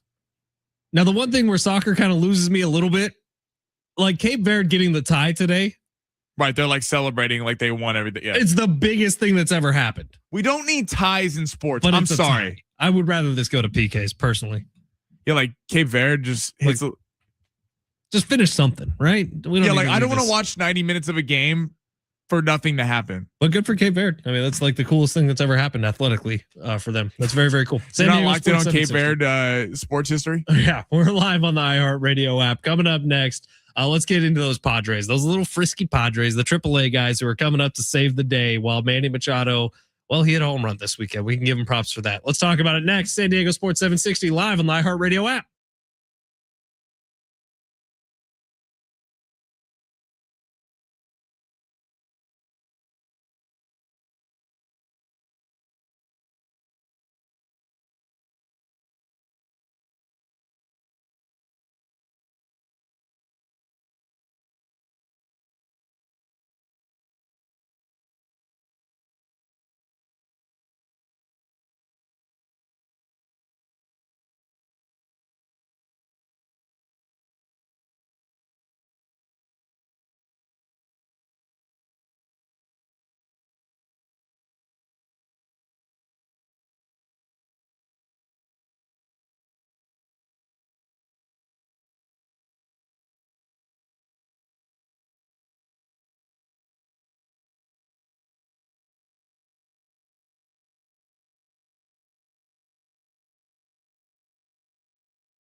Sport is sponsored by Bank of America. Padres getting going today out in St. Louis, taking on the Cardinals at 4:45. Dustin May will be on the mound for the Cards, while Lucas Giolito will be going for San Diego. And then projected possible number 1 pick, Darren Peterson out of Kansas, only met with the Washington Wizards in a pre-draft workout, who have the number 1 pick. Been widely expected AJ DeBonstad of BYU be going number 1.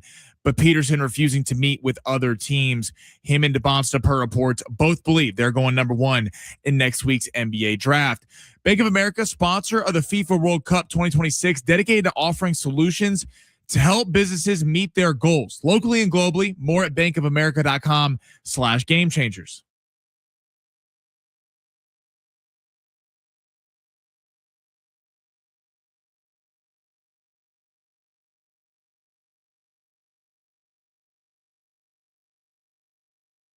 The iHeartRadio Music Festival is back. Live performances by the Goo Goo Dolls, Kenny Chesney, Lainey Wilson, Snoop Dogg, Weezer, and more. September 18th and 19th at the T-Mobile Arena in Las Vegas. 2 nights, 1 stage. Now is your chance to buy tickets at AXS.com. Get them now before they sell out.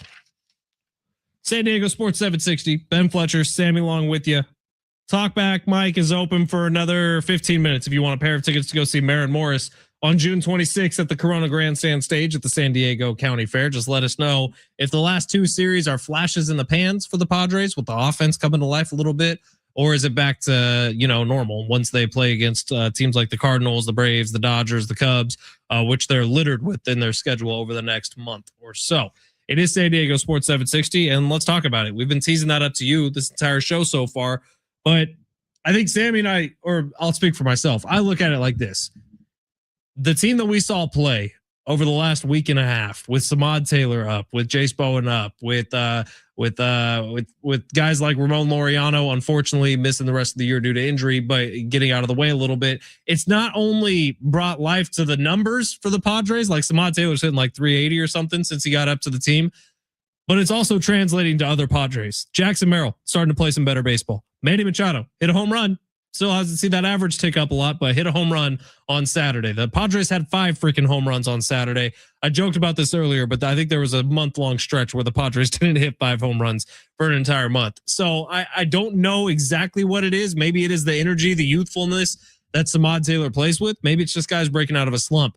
But if that New York Mets series was rock bottom, they're starting to crawl up the other direction. And if they can keep that going, you talk about an important month, look at who's coming up on the calendar. If the Padres can go 500 over this month, I think you're pretty happy with it. It's funny because I don't know if you would be happy with it in the sense of the NL is so stacked. In other years, I think you could go 500 over the next month and feel good about your chances of getting in. But the Padres, because after that stretch where they won all those games early on in the year, they gave all that back, all that runway that they kind of built first month of the season. The last month certainly took that away. In regards to the Taylor and Bone and these guys, it's great seeing them up. Like, I firmly agree with you that they are injecting something into this lineup. I think the fans, speaking for fans, I think it's a lot more fun, at least personally, watching guys like Samad Taylor and Jace Bowen play than some of the other names on this roster that are veterans and you don't feel like have it anymore, or at least are not going to be a part of the future.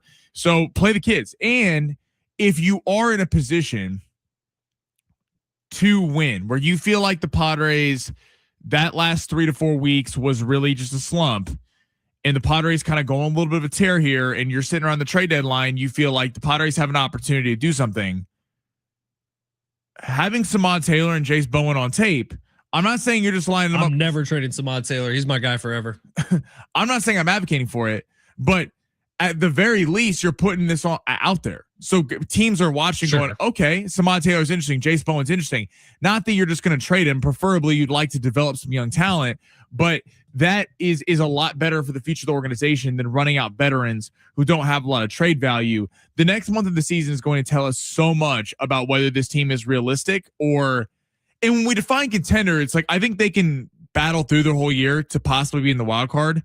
But just because you're in the wild card doesn't mean you're an actual contender. That's where the Padres have to determine what they are before the trade deadline. So to your point, like today, they start a series with the St. Louis Cardinals, who are actually first place right now in the National League wild card. They're 1.5 games up on the Padres. But then you have teams like the Nationals, Cubs, Diamondbacks, and Marlins and Pirates, who are all within 1 game of the Padres. And they're all right behind them. Padres currently in the 3rd spot in the wild card list.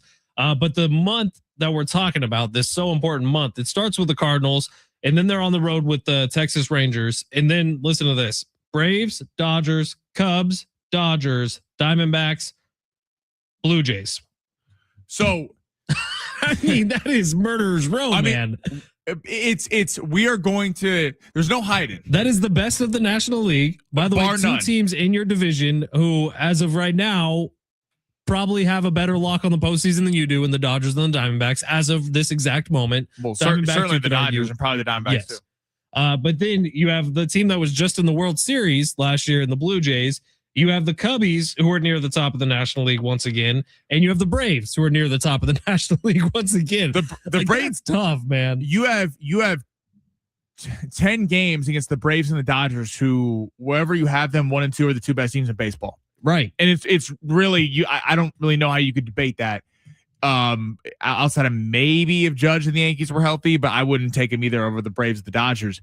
The Padres can't hide over the next few weeks.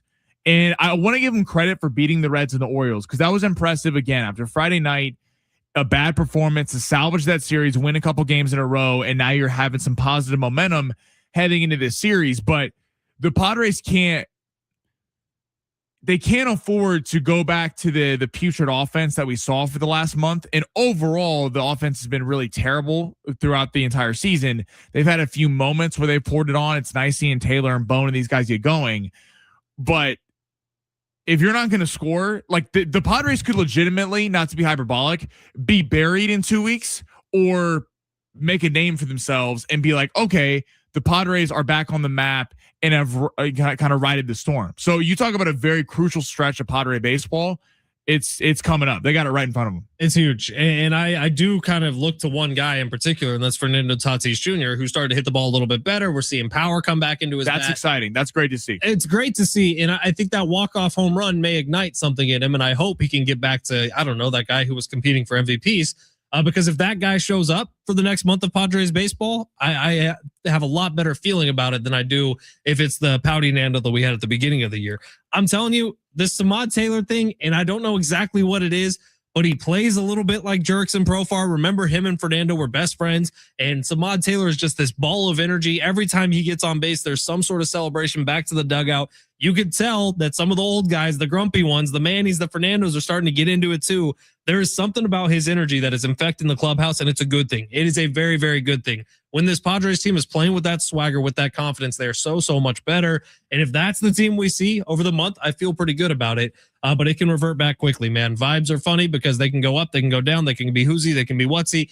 We need the Padres to stay in that high vibe situation, which, and for the large part over the last couple of weeks, Fernando's been in. How do we keep him there? Fernando has, the last couple of weeks, got to give him a lot of credit. He showed a lot of mental toughness, man. A lot, because he has been a player with a narrative that if he got down, like the Fernando highs were high, the Fernando lows were low. Like there's not a lot of in between with Fernando, and things were not looking good there. And I got to give him credit for getting his batting average up, his OPS, look, the home run numbers you think will end up coming by the end of the year. But the power is coming back. His slug over the last month has been just steadily going up and up and up. Manny's a different story. He hit the home run of the weekend. Look, at this point, like, what are we with Manny? Like, if he hits 25 home runs and hits 200 for the year, are we okay with that? I'm not. No, because he's making an insane contract. If he wants to give back half his contract, then yeah, he can do that. But this is where, if you're going to beat the Braves and the Dodgers with the elite pitching that those teams have, and by the way, these are the teams that we San Diego, everyone has aspirations about winning a World Series. That's where everyone's at, not just making the postseason or winning a round. I think everyone as Padres fans are past that and are looking to how can the Padres break through. These are the teams. There is no way you're going through a postseason run and not facing either the Braves or the Dodgers. You are going to have to beat at least one of them, probably both, depending on your path. How can you attack that? And if the Padres are going to have any chance to do that, Manny Machado has to get back to being Manny Machado. Well, and here's the conversation, right? Did the window shut after 2024? Was that the Padres' best chance to win a World Series? And maybe it was with that group of players. Maybe that was the opportunity. You know who doesn't know that? Samad Taylor. And he's playing like it. And it's starting to affect the rest of the team. So that is where his benefit is coming in big time, because it's almost making the other guys believe a little bit again. And that's good to see, because for the first part of the season, Manny Machado was playing like, yes, the window shut after 2024. We missed our chance. Oh, well, what do we do now? I'm going to go collect my money for the next 10 years and get paid. But I think Samad Taylor's brought a little bit of juice back to this team, and this team needs it. It is why in the NFL, I think people want to play Madden franchise in real life and just acquire as many stars as possible. Why do you talk about the value that rookies bring, or in the NBA that rookies bring? Because you're guys that haven't won before. So even if you're on a winning team that's won, there's no complacency with those guys because they haven't proven it yet. You don't know you're not supposed to be there. Exactly. So that's what's fun, I think, about Samad Taylor and Chase Bowen is that they're probably going to go through their slumps. They're not going to keep hitting at this rate that Samad Taylor's at, but they're injecting life in this team. Samad Taylor has saved them a couple times over the last week. They wouldn't have the record they would have, especially in that Reds game, one of those Reds games, if Samad Taylor wasn't up at the plate. And it's just exciting to see. It feels like Craig Stammen deserves a lot of credit for trying different stuff when we had a full seasons of Mike Schilt just doing the same thing every day. 5 minutes. We'll leave the talkback mic open for 5 more minutes. If you don't know what I'm talking about, go to the free iHeartRadio app, search San Diego Sports 760. While you're listening, tap the little red microphone icon. You got 5 minutes to answer that question. Was this a flash in the pan the last 2 series for the Padres, or are they all the way back? Let us know on the free iHeartRadio app. You could win a pair of tickets to go see Merritt Morris on June 26th at the Corona Grandstand stage at the San Diego County Fair. Your entrance into the show is also entrance into the San Diego County Fair. We'll give our winner away on the other side. It's San Diego Sports 760. You're listening live on the iHeartRadio app.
San Diego Sports 760, Ben Fletcher, Sammy Long with you for a final time here today. We will announce our winner for those Maren Morris tickets coming up in just a couple of minutes. But hey, America is turning 250 years old, and San Diego Sports 760 is celebrating with $250,000 in cash.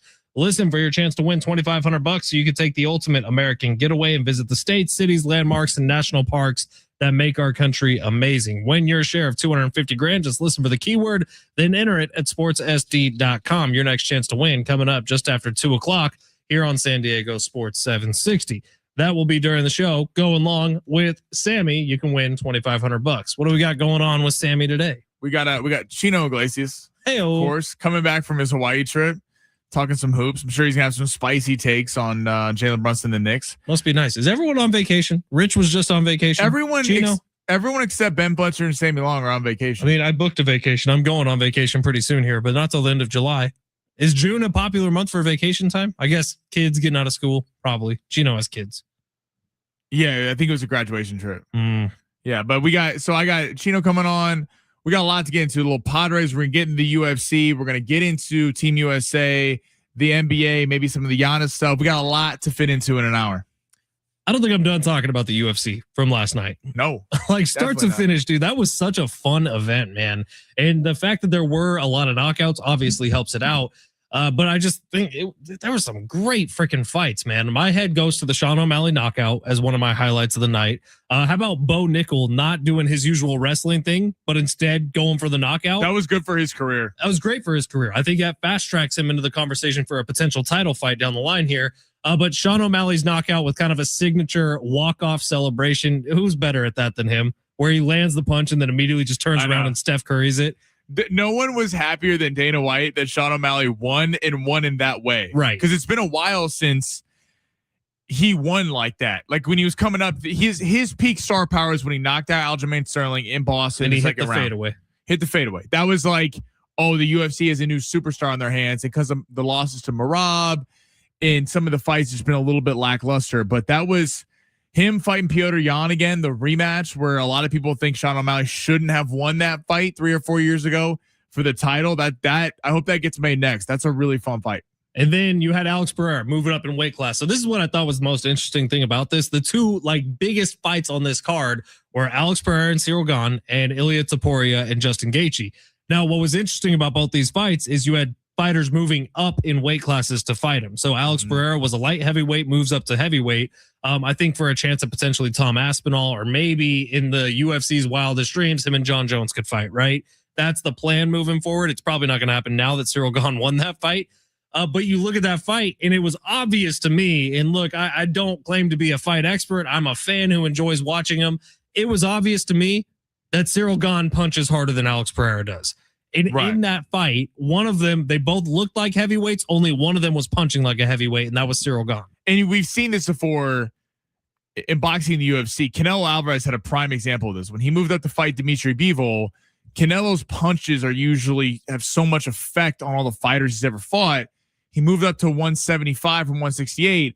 Bivol took his shot, and you could tell Bivol was like, I've been hit a lot harder. It's crazy how just 10 pounds makes that much of a difference. But Gane ate a couple of those punches in the first round. Because Pereira is so many of all of his fights, they're typically beat. It's kind of the Mike Tyson effect. Nah, he's not Mike Tyson, but the effect of that they're beat before they get back, they get in the octagon of the ring. In that it's people are so scared of the power and they're technically moving the whole time. When Cyril Gane, you could tell, was not scared of the power coming back from Pereira and was walking Pereira down. Pereira's not used to getting kind of pushed back at all. He's usually constantly being the aggressor on the front foot. You could tell he was in trouble, and Gane put on a performance. And then the final one, I mean, Ilya Topuria and Justin Gaethje, that's one of those fights we're going to remember for a long time. Like, I think that Justin Gaethje proved his toughness is next to none. It's like him and Max Holloway, maybe the toughest two dudes to ever get in an octagon. Nate Diaz could be up there as well. But just the way that Justin Gaethje stepped up to the moment, was a massive underdog, and decided to go out there and whoop some ass was so fun to watch, man. Because the first 2 rounds, there was no way Justin Gaethje was winning that fight. And then he comes back in round 3 after I'm pretty sure he broke a rib in the second round and just puts the pressure right back on Ilya Topuria. So cool. Did you see the Conor McGregor Holloway little blurb in there, the interview? I don't think so, no. Oh, you gotta look it up. I will have to. It's vintage Conor McGregor. Good. Vintage. That's what we need. He's beefing with Terrence Crawford all of a sudden on social media. Like, it's so good. Whatever. I did think Ilia Topuria today had a very classy message. Now, Ilia Topuria had a celebration dinner the night before the fight, which is the second time he's now done that in his career. I don't think he will be doing that a third time, but he had a very classy message today. He didn't talk about the eye poke, which I thought was accidental. Like, it was obviously illegal. It didn't get caught, but the eye poke from Justin Gaethje to Ilia Topuria happened. Ilia did not mention that. He talked about being blinded, but he like credited Justin Gaethje for that. So who knows? Maybe those two will rematch again. I'd watch that fight again. Absolutely. Gaethje doesn't want it. He should. He'd make a lot of money on that. But maybe he just wants to ride off into the sunset. All right, Sammy shows up next. You want to rip through long shots here quickly? Yeah, Rays Dodgers over. I like the Rockies and Cubs under. And then in Uruguay's match today on FIFA, I like the blank on what I had here. I like the over in Uruguay and Saudi Arabia, and I like the under on Iran and New Zealand. Right on. Congrats to Tim who won those Mary Morris tickets. We'll have more to give away tomorrow. Sammy Show coming up next. San Diego Sports 760 live on the iHeartRadio app.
This report is sponsored by eBay.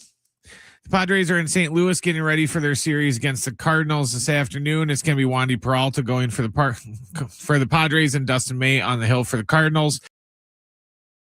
5. World Cup scores: Spain and Cape Verde tied at 0, and Belgium and Egypt are tied at 1 apiece right now. eBay is home to millions of finds, and each one of them becomes part of your story, from your favorite vintage band tee to your dream car you've been searching for, or the foul ball you heroically gave away. It's all there on eBay. eBay, things people love.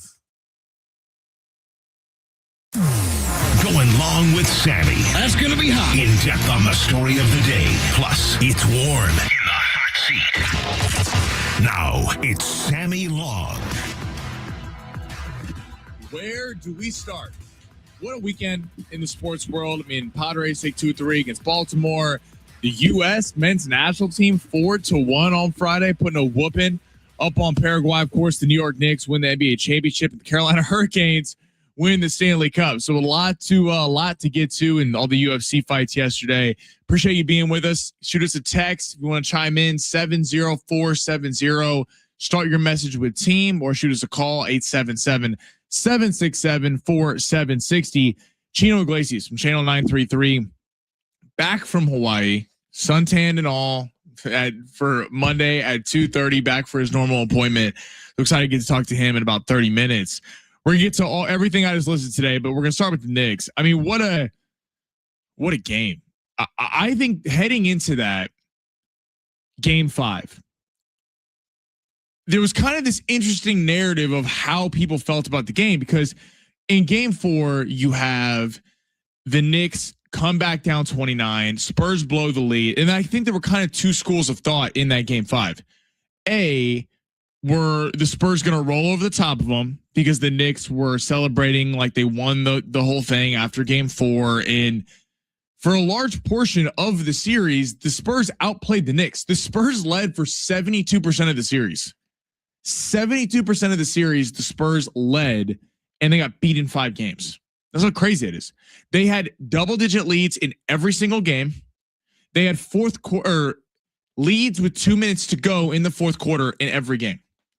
It's a crazy to think about that. This Knicks only led for about 24% of the series, but they only led for 24% of the series, and yet they somehow won in 5 games. And so heading into that game 5, I think there was the thought of maybe the Spurs roll over the top of them because the Knicks are celebrating like they won the whole thing, or maybe the Knicks were just gonna, the Spurs were done. Their last gasp was kind of that game 4.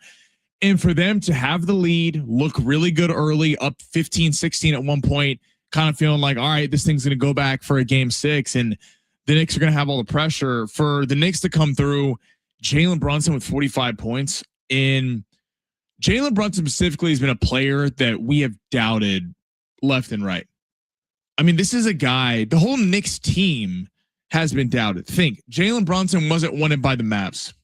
The Mavs thought when they saw Luka Doncic, Jalen Brunson and Luka Doncic together could not win them a championship. And by the way, that team, those two together, got to the Western Conference Finals. Well, Luka ended up playing in a championship, and Jalen Brunson just won a championship. Mikal Bridges, 4 first-round picks, not wanted, passed around from Phoenix and Brooklyn. And a lot of people kind of dogged that trade. You're like, you got 4 first-round picks from Mikal Bridges? Karl-Anthony Towns was a player that Minnesota brought in alongside Anthony Edwards to be that second guy, to be that kind of cohort to Anthony Edwards, that he'd be able to kind of push him over the top. OG Anunoby, played for the Toronto Raptors, was on that team that won the championship with Kawhi against the Warriors, but barely played. He was traded, kind of the afterthought. And then Josh Hart, the Lakers didn't want him. The Lakers gave up on all that young talent of Lonzo, Brandon Ingram, Julius Randle, Josh Hart, Kyle Kuzma, that whole core that's had a lot of success from wherever they've gone since then. It was kind of this misfit group of players who were not wanted other places that came together to build a team. And we're going to remember this as one of the great runs in postseason history. And I'm not trying to just be hyperbolic a couple days after the NBA Finals, but it was a month ago that the Knicks were down 2-1 to the Atlanta Hawks. Like, the Atlanta Hawks deserve a lot of credit for the fact that they won 2 games against the New York Knicks. And I think a lot of people took them with a grain of salt heading into the postseason. Boston, people thought, would come out of the East. Maybe Cleveland would come out. Maybe this was their turn. And yet they were able to sneak through it all and win by a super large margin. It was extremely impressive. Jalen Brunson was actually on First Take with Stephen A. Smith today. It was kind of talking about how Stephen A. Smith making an apology because Stephen A. Smith doubted Jalen Brunson when he was drafted out of Villanova. Here's Stephen A. and Jalen Brunson. Nobody trolls me better than you the way that you do it, because when, last year when y'all beat Boston, I'm on the court and he just walks up to me and looks me in my face and goes, I'm not going to even say anything, and just walked away. That's what he does, because he remembered that I doubted the brother when he was coming out of Villanova. He was in Dallas. I said, all right, the brother can play, but we getting him here, the 4-year deal in 2022. I'm like, what, this is not Kevin Durant. What the hell we going to do? He, in his own way, he reminds me of this every time. Every time. It's That's automatic. Cool. It's because me and Pops go back over 30 years. National television. Owe this man an apology. You know what I'm saying? I am grateful for what you have done for this city, what y'all have done for this city. And you won't be hearing any more doubts from me, my brother. You're a champion. We'll see about that. We'll see about that. We'll see about that. But thank you.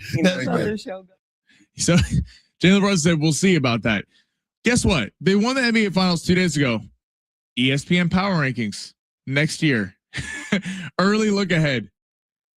You'd think the Knicks would be number 1. They're not. The Oklahoma City Thunder are number 1. The San Antonio Spurs are 2. Now, maybe, again, Jalen Brunson's not the only player on the team, but it is funny how there's kind of this like, yeah, the Knicks won, but are they going to be able to recreate it? There was a lot heading into the finals. People were talking about, who's more likely to get back, the Spurs or the Knicks? And I think heading into the finals, people would have said the Spurs. The Spurs are more likely to get back. Victor Wembanyama, Stephon Castle, all these guys are only going to get better. Dylan Harper, they're not going anywhere.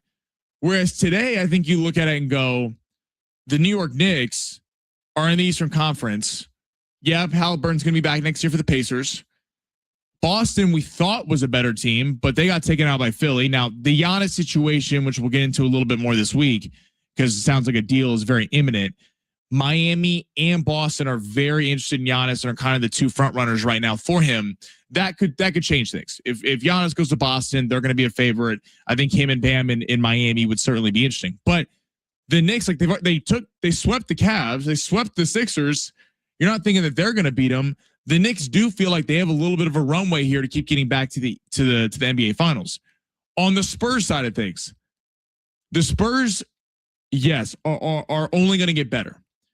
There was so much mismanagement in the postseason this year between Mitch Johnson showing a disaster class of how to coach a very talented young team.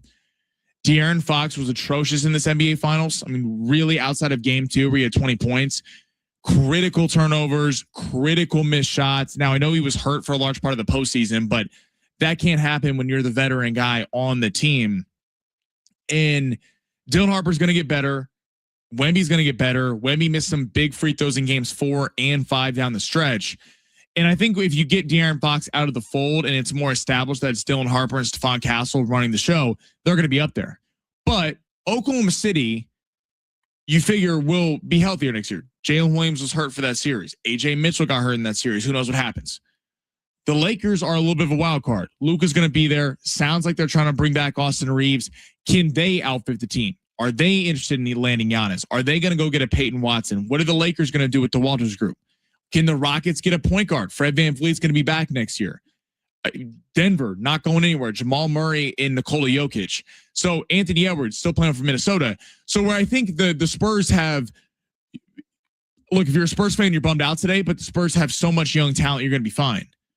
But this is not a situation where Golden State dominated the Western Conference and there was really no challengers in the West for years.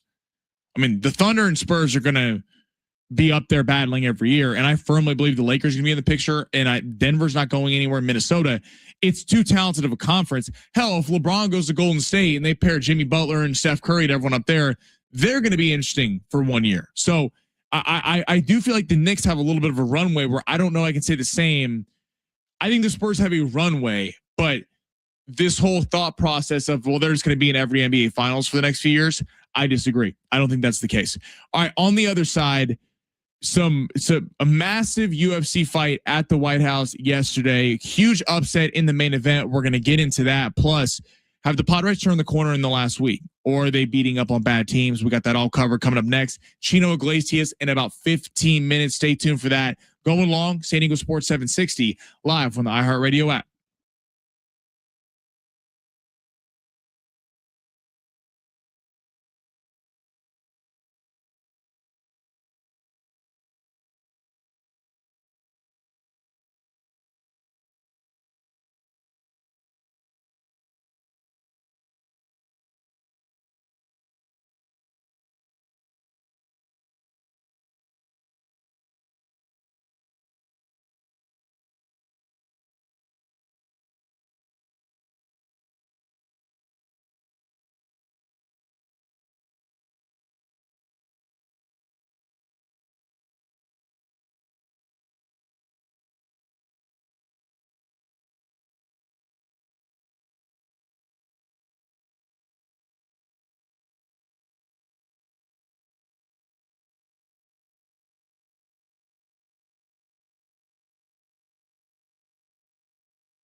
We got Chino Iglesias Channel 933 coming up in about 10 minutes.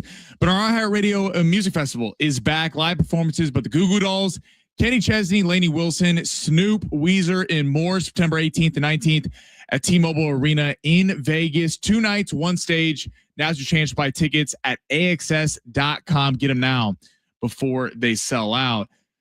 Padres got a big series against the Cards coming up, and I got to give the Padres some credit over the last week, going 4-2. They responded well last week against the Reds after that brutal Tuesday loss. Remember when they had 1 out, 9th inning, bases loaded.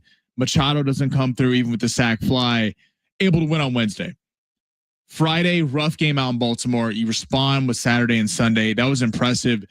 It's fun seeing Samad Taylor and Jace Bowen. And look, I don't know how long it's going to last. I don't know if Samad Taylor's the next superstar for this team, hopefully.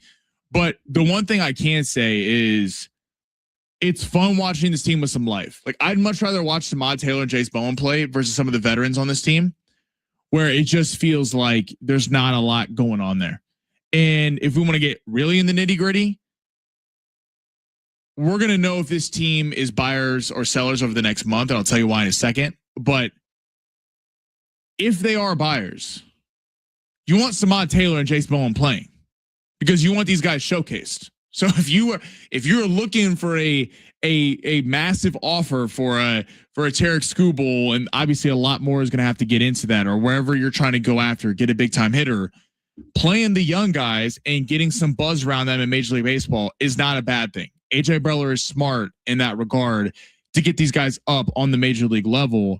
And you were forced to it a little bit because of the Ramon Laureano injury, but it's just fun seeing the team play with some life. But in regards to we're going to know if this team is buyers or sellers, the schedule over the next 3 weeks, brutal, absolutely brutal. So they got the Rangers, and then over the next few weeks, you have the Dodgers twice. You have the Braves, then the Dodgers, then the Cubs, then the Dodgers again, then the Diamondbacks, and then the Blue Jays.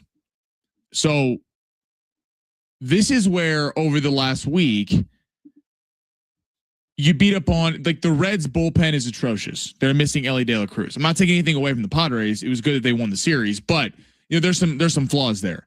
The Orioles are a little bit of an underperforming team. We keep waiting in Major League Baseball for the Orioles to break through, and with Gunnar Henderson and all this young talent, and they really haven't done it.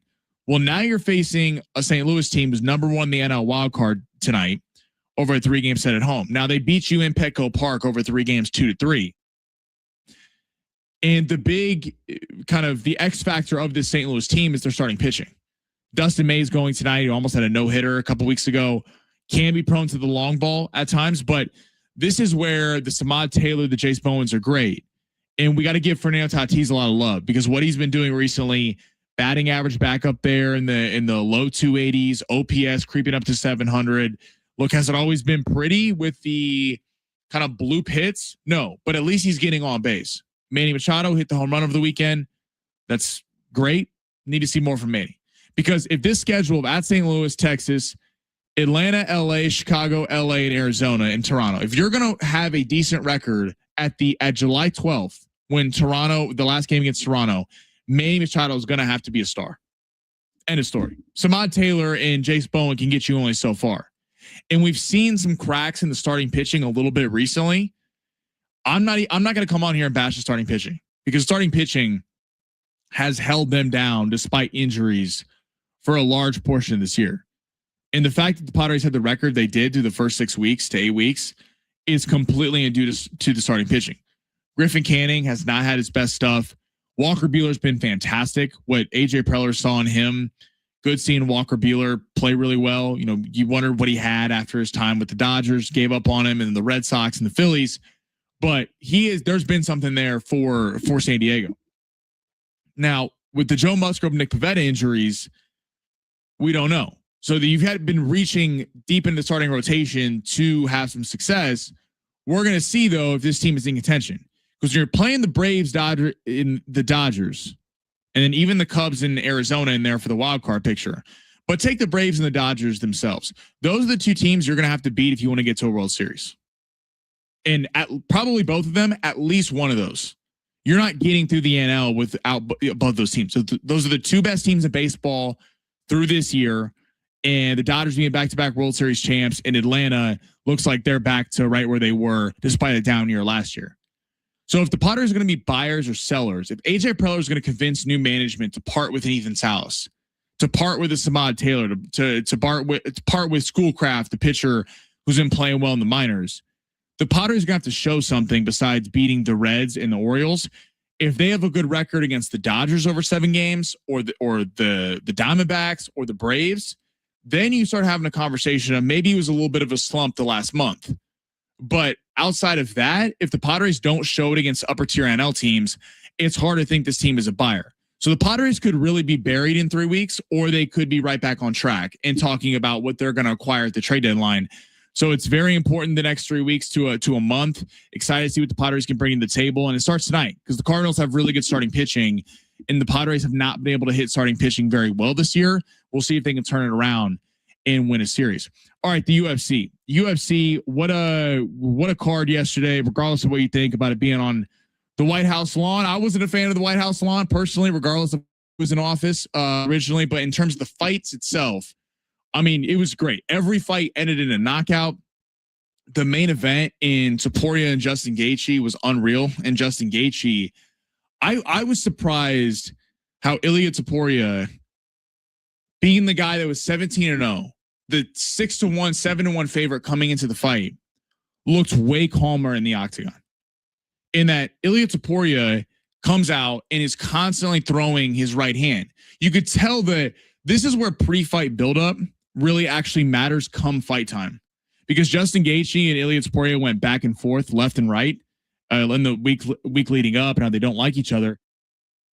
And Topuria predicted earlier in the week that he'd knock him out in the first round.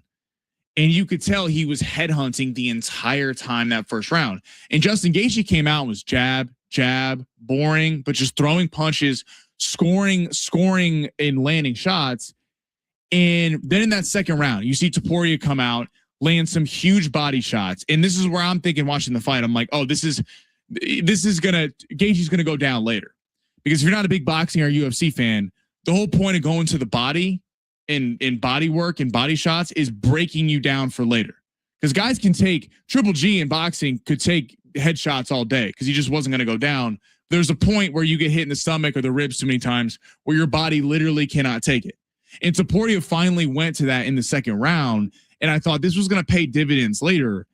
And then he went away from it. He wouldn't go back to the body. And again, was trying to headhunt, and Justin Gaethje just throwing his jab out there until he finally landed that big right in the third round. And then it was kind of crazy with the doctor trying to stop it after the third round, and the Topuria's team waves it off. I watched boxing at the UFC for a long time. I have never seen a doctor come in the ring or octagon, say the fight's done, and then the corner go, actually, no, it's not done. We're going to keep going. That needs to be investigated, but luckily Justin Gaethje ended up winning the fight, because had Ilia Topuria came back and actually won that fight, we'd be having a whole different conversation today. Because Ilia Topuria, in that moment in the corner where the doctor tried to stop it and his corner waved it off, got another minute to rest and then came out in that fourth round and looked kind of refreshed.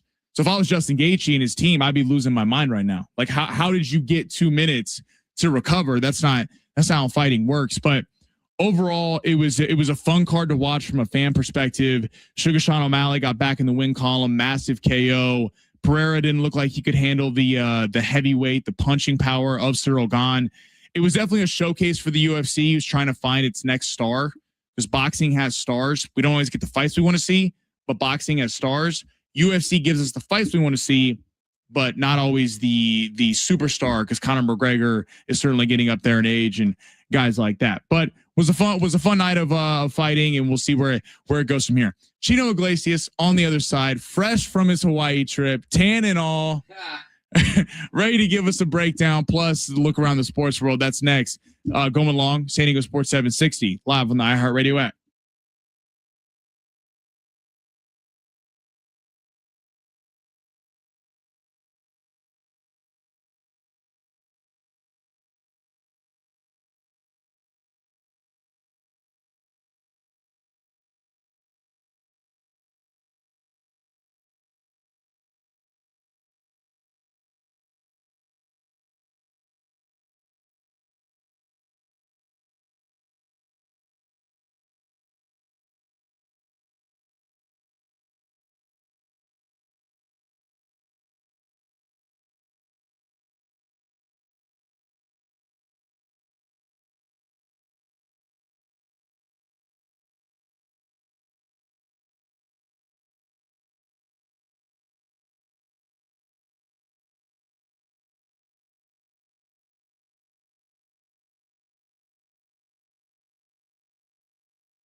The sport is sponsored by Bank of America.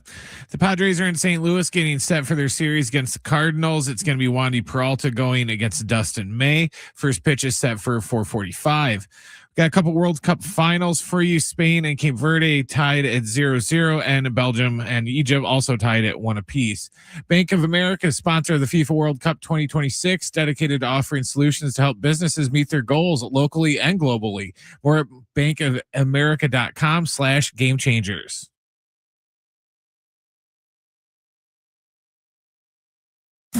Ain't nothing wrong with a little heat. Getting warm around here.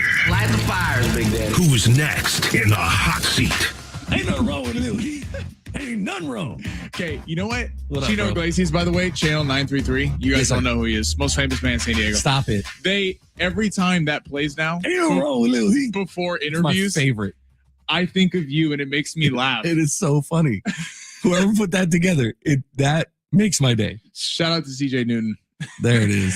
How you doing, man? Hawaii looking Bro. looking good, looking trim, looking tan. Trim. I feel like I put on 10 pounds. Dude, rice, gravy, and hamburger patties, a locomoco with some eggs every day. Yeah, I'm moving slower. So you were at Big Island? Big Island, man. Had you been to Big Island before? I had not. I've been to a couple others. I've been to Maui. I've been to Oahu a few times each.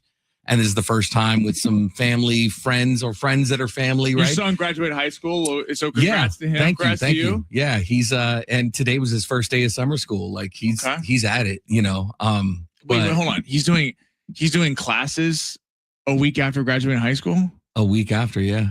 for college. Yeah, Southwestern. He went to Southwestern. You He talk started about today. dedication. No, that kid is dedicated, man. He graduated with honors. Like I'm very, very proud of JoJo. I know you're not listening, but by chance, if you were, I'm proud of you, man. Hell yeah, Because I man. wasn't dedicated like that. No, I was about to say, I was like, summer starts, forget about it. I was about to say that is impressive because Yeah. if anyone tried to set anything regarding math, writing within me for like up 2 months since school ended, like that was not happening. The best part, like he texted this morning after class was done. He says, I finished up with class. Teacher is so awesome. Who says that? Who says that? Unless But it's yeah, the man. Van Halen video That- back in the right? day. Hello. Good recall right there. Is okay. So Hawaii, what was the highlight of the trip? Forgetting what day it was. Okay. Like, man, look, my message to anybody out there that, oh man, I want to go somewhere. I want to do something. I don't know. They get mad at me at work because I want to take your vacation, man. Oh yeah. Take your vacation. And it was like everything was slow-mo. Everything was stupid expensive, but everything was really slow-mo. And it was really I needed it. I really did. I've been trying to convince my parents to. I went to Hawaii like 10 to 12 years ago.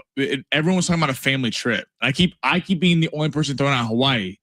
And the reason is my parents are like, well, it's, San Diego is obviously gorgeous. And it's like, we don't need a beach because we have one right here. I'm like, yeah, but Hawaii is It's different. It's different because you fully unplug. And, we got to go see things and do stuff, but a lot of it was like by midweek, I'm like, what day is it? Yeah. I had no idea what day it was, but I did go to the volcano park, right? Where they give you tours and such, and you get to go see the crater or whatever. And there's a public restroom there at this volcano crater. And I had one too many Loco Mocos in the week leading up to that trip. And so I go and use the public restroom. And then I texted my boys. I go, hey, man, if this thing erupts, this is on Saturday. If this thing erupts, you're welcome. Thanks for coming to my TED Talk. And what erupts yesterday? That exact volcano.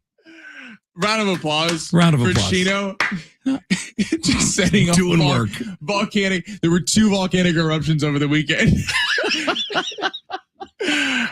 As far as sports goes, yes. I got to watch Mexico. That was exciting. They had 2 red cards in that game. Yes, I said, wasn't it 3? There's 3 overall. 3 right? overall. Or did they get 3? Okay, yeah. It was like the World Cup has been fun, man. I found myself. It was fun to watch. Yeah, getting into absolutely. it, like this weekend. And then we were so busy doing things that I was just checking my phone on the NBA finals, and I was wrong because I said Knicks in 6. Knicks in 5. Knicks in 5. So I played this earlier. It was funny because Stephen A was talking to Brunson this morning. He was on First Take. And Stephen A was yelling at Brunson, you mean? Because that's all he does. He doesn't talk. Stephen A was yelling at Brunson, but was apologizing to him for doubting him when he got drafted from Villanova and when he became a Knick. And then it was kind of funny. I played it earlier on the show. Brunson was like, yeah, we'll see about that if you're done criticizing me. It's like Jalen Brunson, what he was able to do, Becky Hammond, Draymond Green, all these people coming out saying a guy 6'2" and under can't be your best player.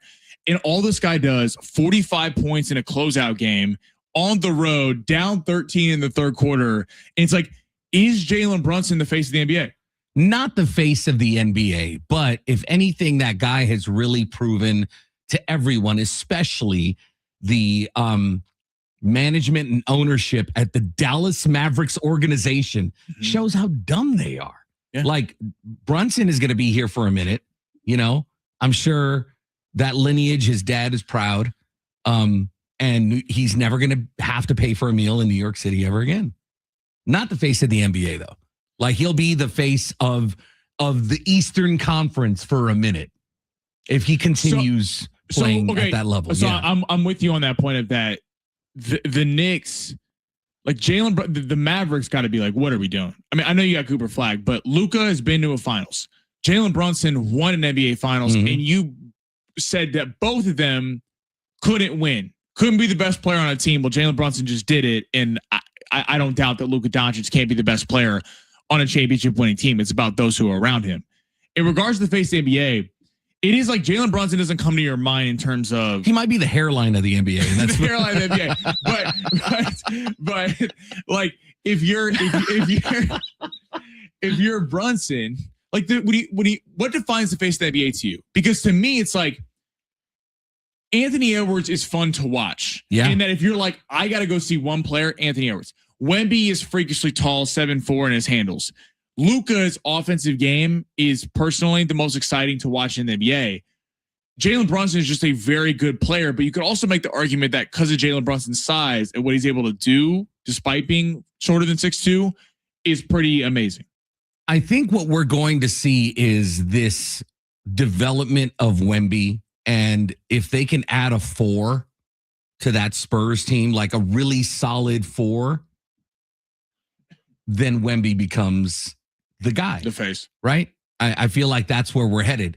Could have been SGA had they come back and, repeated. Thank goodness funny, they didn't. With the SGA, though, like there's so much former players, like, in fans despise SGA. Yeah. And not just like, oh, he wins like Brady or Mahomes. People are like, I'm tired of them, but they're great. They're fun to watch. Like, I wonder even if SGA had won the title this year, would he be the face of the NBA? I think that was, how like we all talk about it's rigged or, the NBA is pushing this narrative. I think that would have been the NBA push. I feel like the NBA is going to put, effort and energy behind a certain player because they love what they see. OKC, San Antonio, smaller markets, you don't necessarily get the automatic, like, big city. Right. Well, this is why people are like the NBA is rigging. It's like, why would they ever pick Oklahoma City to be good? Right. Exactly. They would have the Lakers and the Knicks playing the finals every year. Yeah. Because just from a ratings perspective. 100%. I don't know, man. I feel like we are in an era where there's too many knee-jerk reaction trade. I agree with that. Whatever. I mean, look at everybody that was on Minnesota, right? When Karl Anthony Towns was there and Wiggins. Andrew Wiggins. He went on that team, but before, like way back, right? Yeah, and then you had Butler and whatever. Like, I feel like there's too much of it didn't work. We gave it a couple years, it didn't work, and I think we can blame that on trying to form the super team. Looking at the Nets back in the day, I do think that's a great point because I think the Knicks have ended the whole big threes don't work anymore. Like, look at it. The last time a big three worked was Miami in LeBron. You need chemistry, and I think that's what the Knicks ended up getting. Right, and they were all cast-offs. Like Hart wasn't one from the Lakers. Brunson was one from the Mavs. Bridges from the Nets.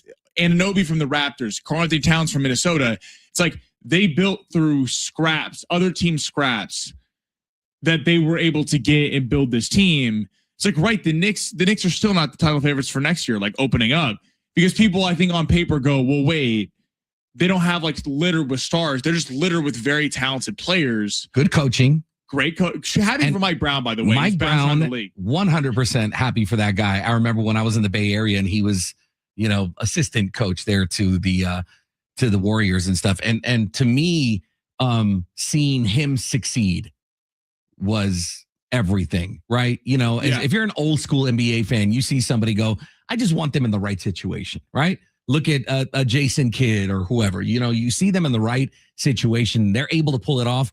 To me, that's awesome, right? But now where do we go from here? Who's next? Where's the big move? So who do you think has the easier time getting back next year? Spurs or Knicks? We were Fletcher and I were having a debate earlier on. I feel like what I had said earlier, the Spurs need a 4. I agree with you. You need that 4. And I don't know who it is. I don't know who you put in that position. But it can't just be Wemby holding down the entire front court. He can't.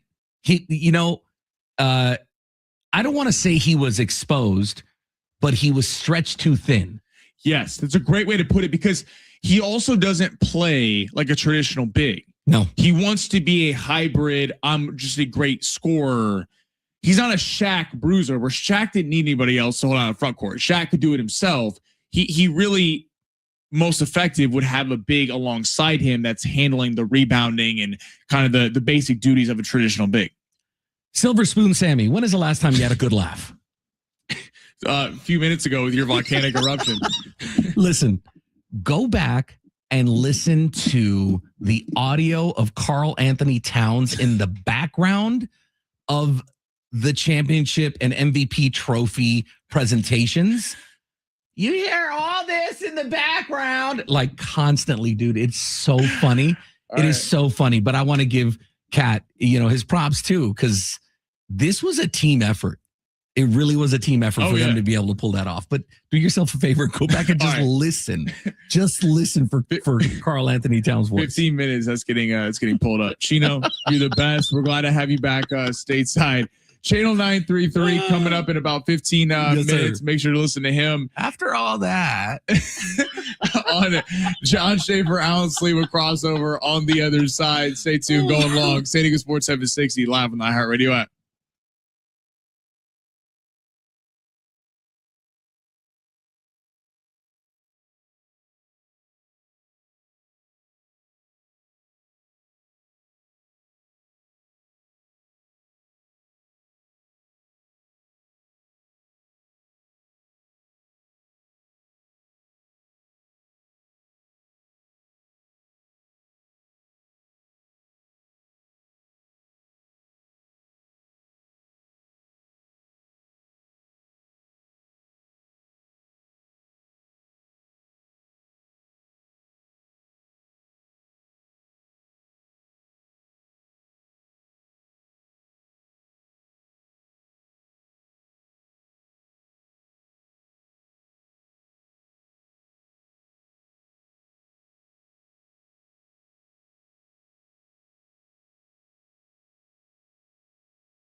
John Schaefer, Alan Sleewer here. We Fletch and I were talking about you a little bit on our show earlier. About both of us, or both of you? We were including you. Okay. We were Brent. Well, I don't know if Brent's a big soccer guy. No, I don't think I wouldn't paint him with that brush. Brent. Oh, Brent's a huge soccer You know what? guy. I'm going to include Brent in this. Brent doesn't even know where I'm going with this. Brent, Ben, and I were talking, and I brought up how you guys are going to a World Cup game on Saturday for Mexico. Obviously. Yeah, no big deal. I mean, and Ben Fletcher brought up. Ben Fletcher brought up. It's interesting because there wasn't an invite thrown for the rest of the station. Here we go. There was no invite. And yeah, what's the problem? We were just wondering, was there even a thought? No. Maybe Ben Fletcher and Sammy Long would like to go. Brent Spare. I can see Brent's not going. Well, Brent has a conflict in his schedule. It's one reason why he's not going. That is true. Because Brent, are you working at all this weekend here? Do you have to work on Friday? Brent, yeah, but Brent has big plans. Brent mentally has other stuff going on, so he can't come. Brent will be watching Tunisia. And here's the problem. Yeah, here's the problem with kind of expanding the invite. Okay. John, why don't you tell him? Yeah, exactly. The issue is it was all done very last minute. Yep. To loop in 2 or more additional parties, you each being parties, you know what I mean? Like a legal term. Yeah, right? yeah. It just would have made it a little more tricky. It's like a couple. Listen, it's like a couple setting up like a vacation, like a weekend vacation. And then you have like another couple that is starting to come in, and now they have their own requests. Let's go back in time. I say, Sammy, let's go. Oh, good pivot, John. This is good. Japan. I gotta be honest. Saturday night. I gotta be honest.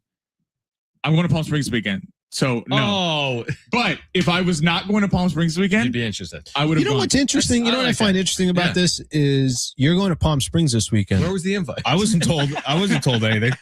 Nobody told me about Palm Springs. I mean, right. And here's the thing: if I wasn't going to Japan, Tunisia, because it's a very important game that John and I have to go to, I would have considered coming to Palm Springs.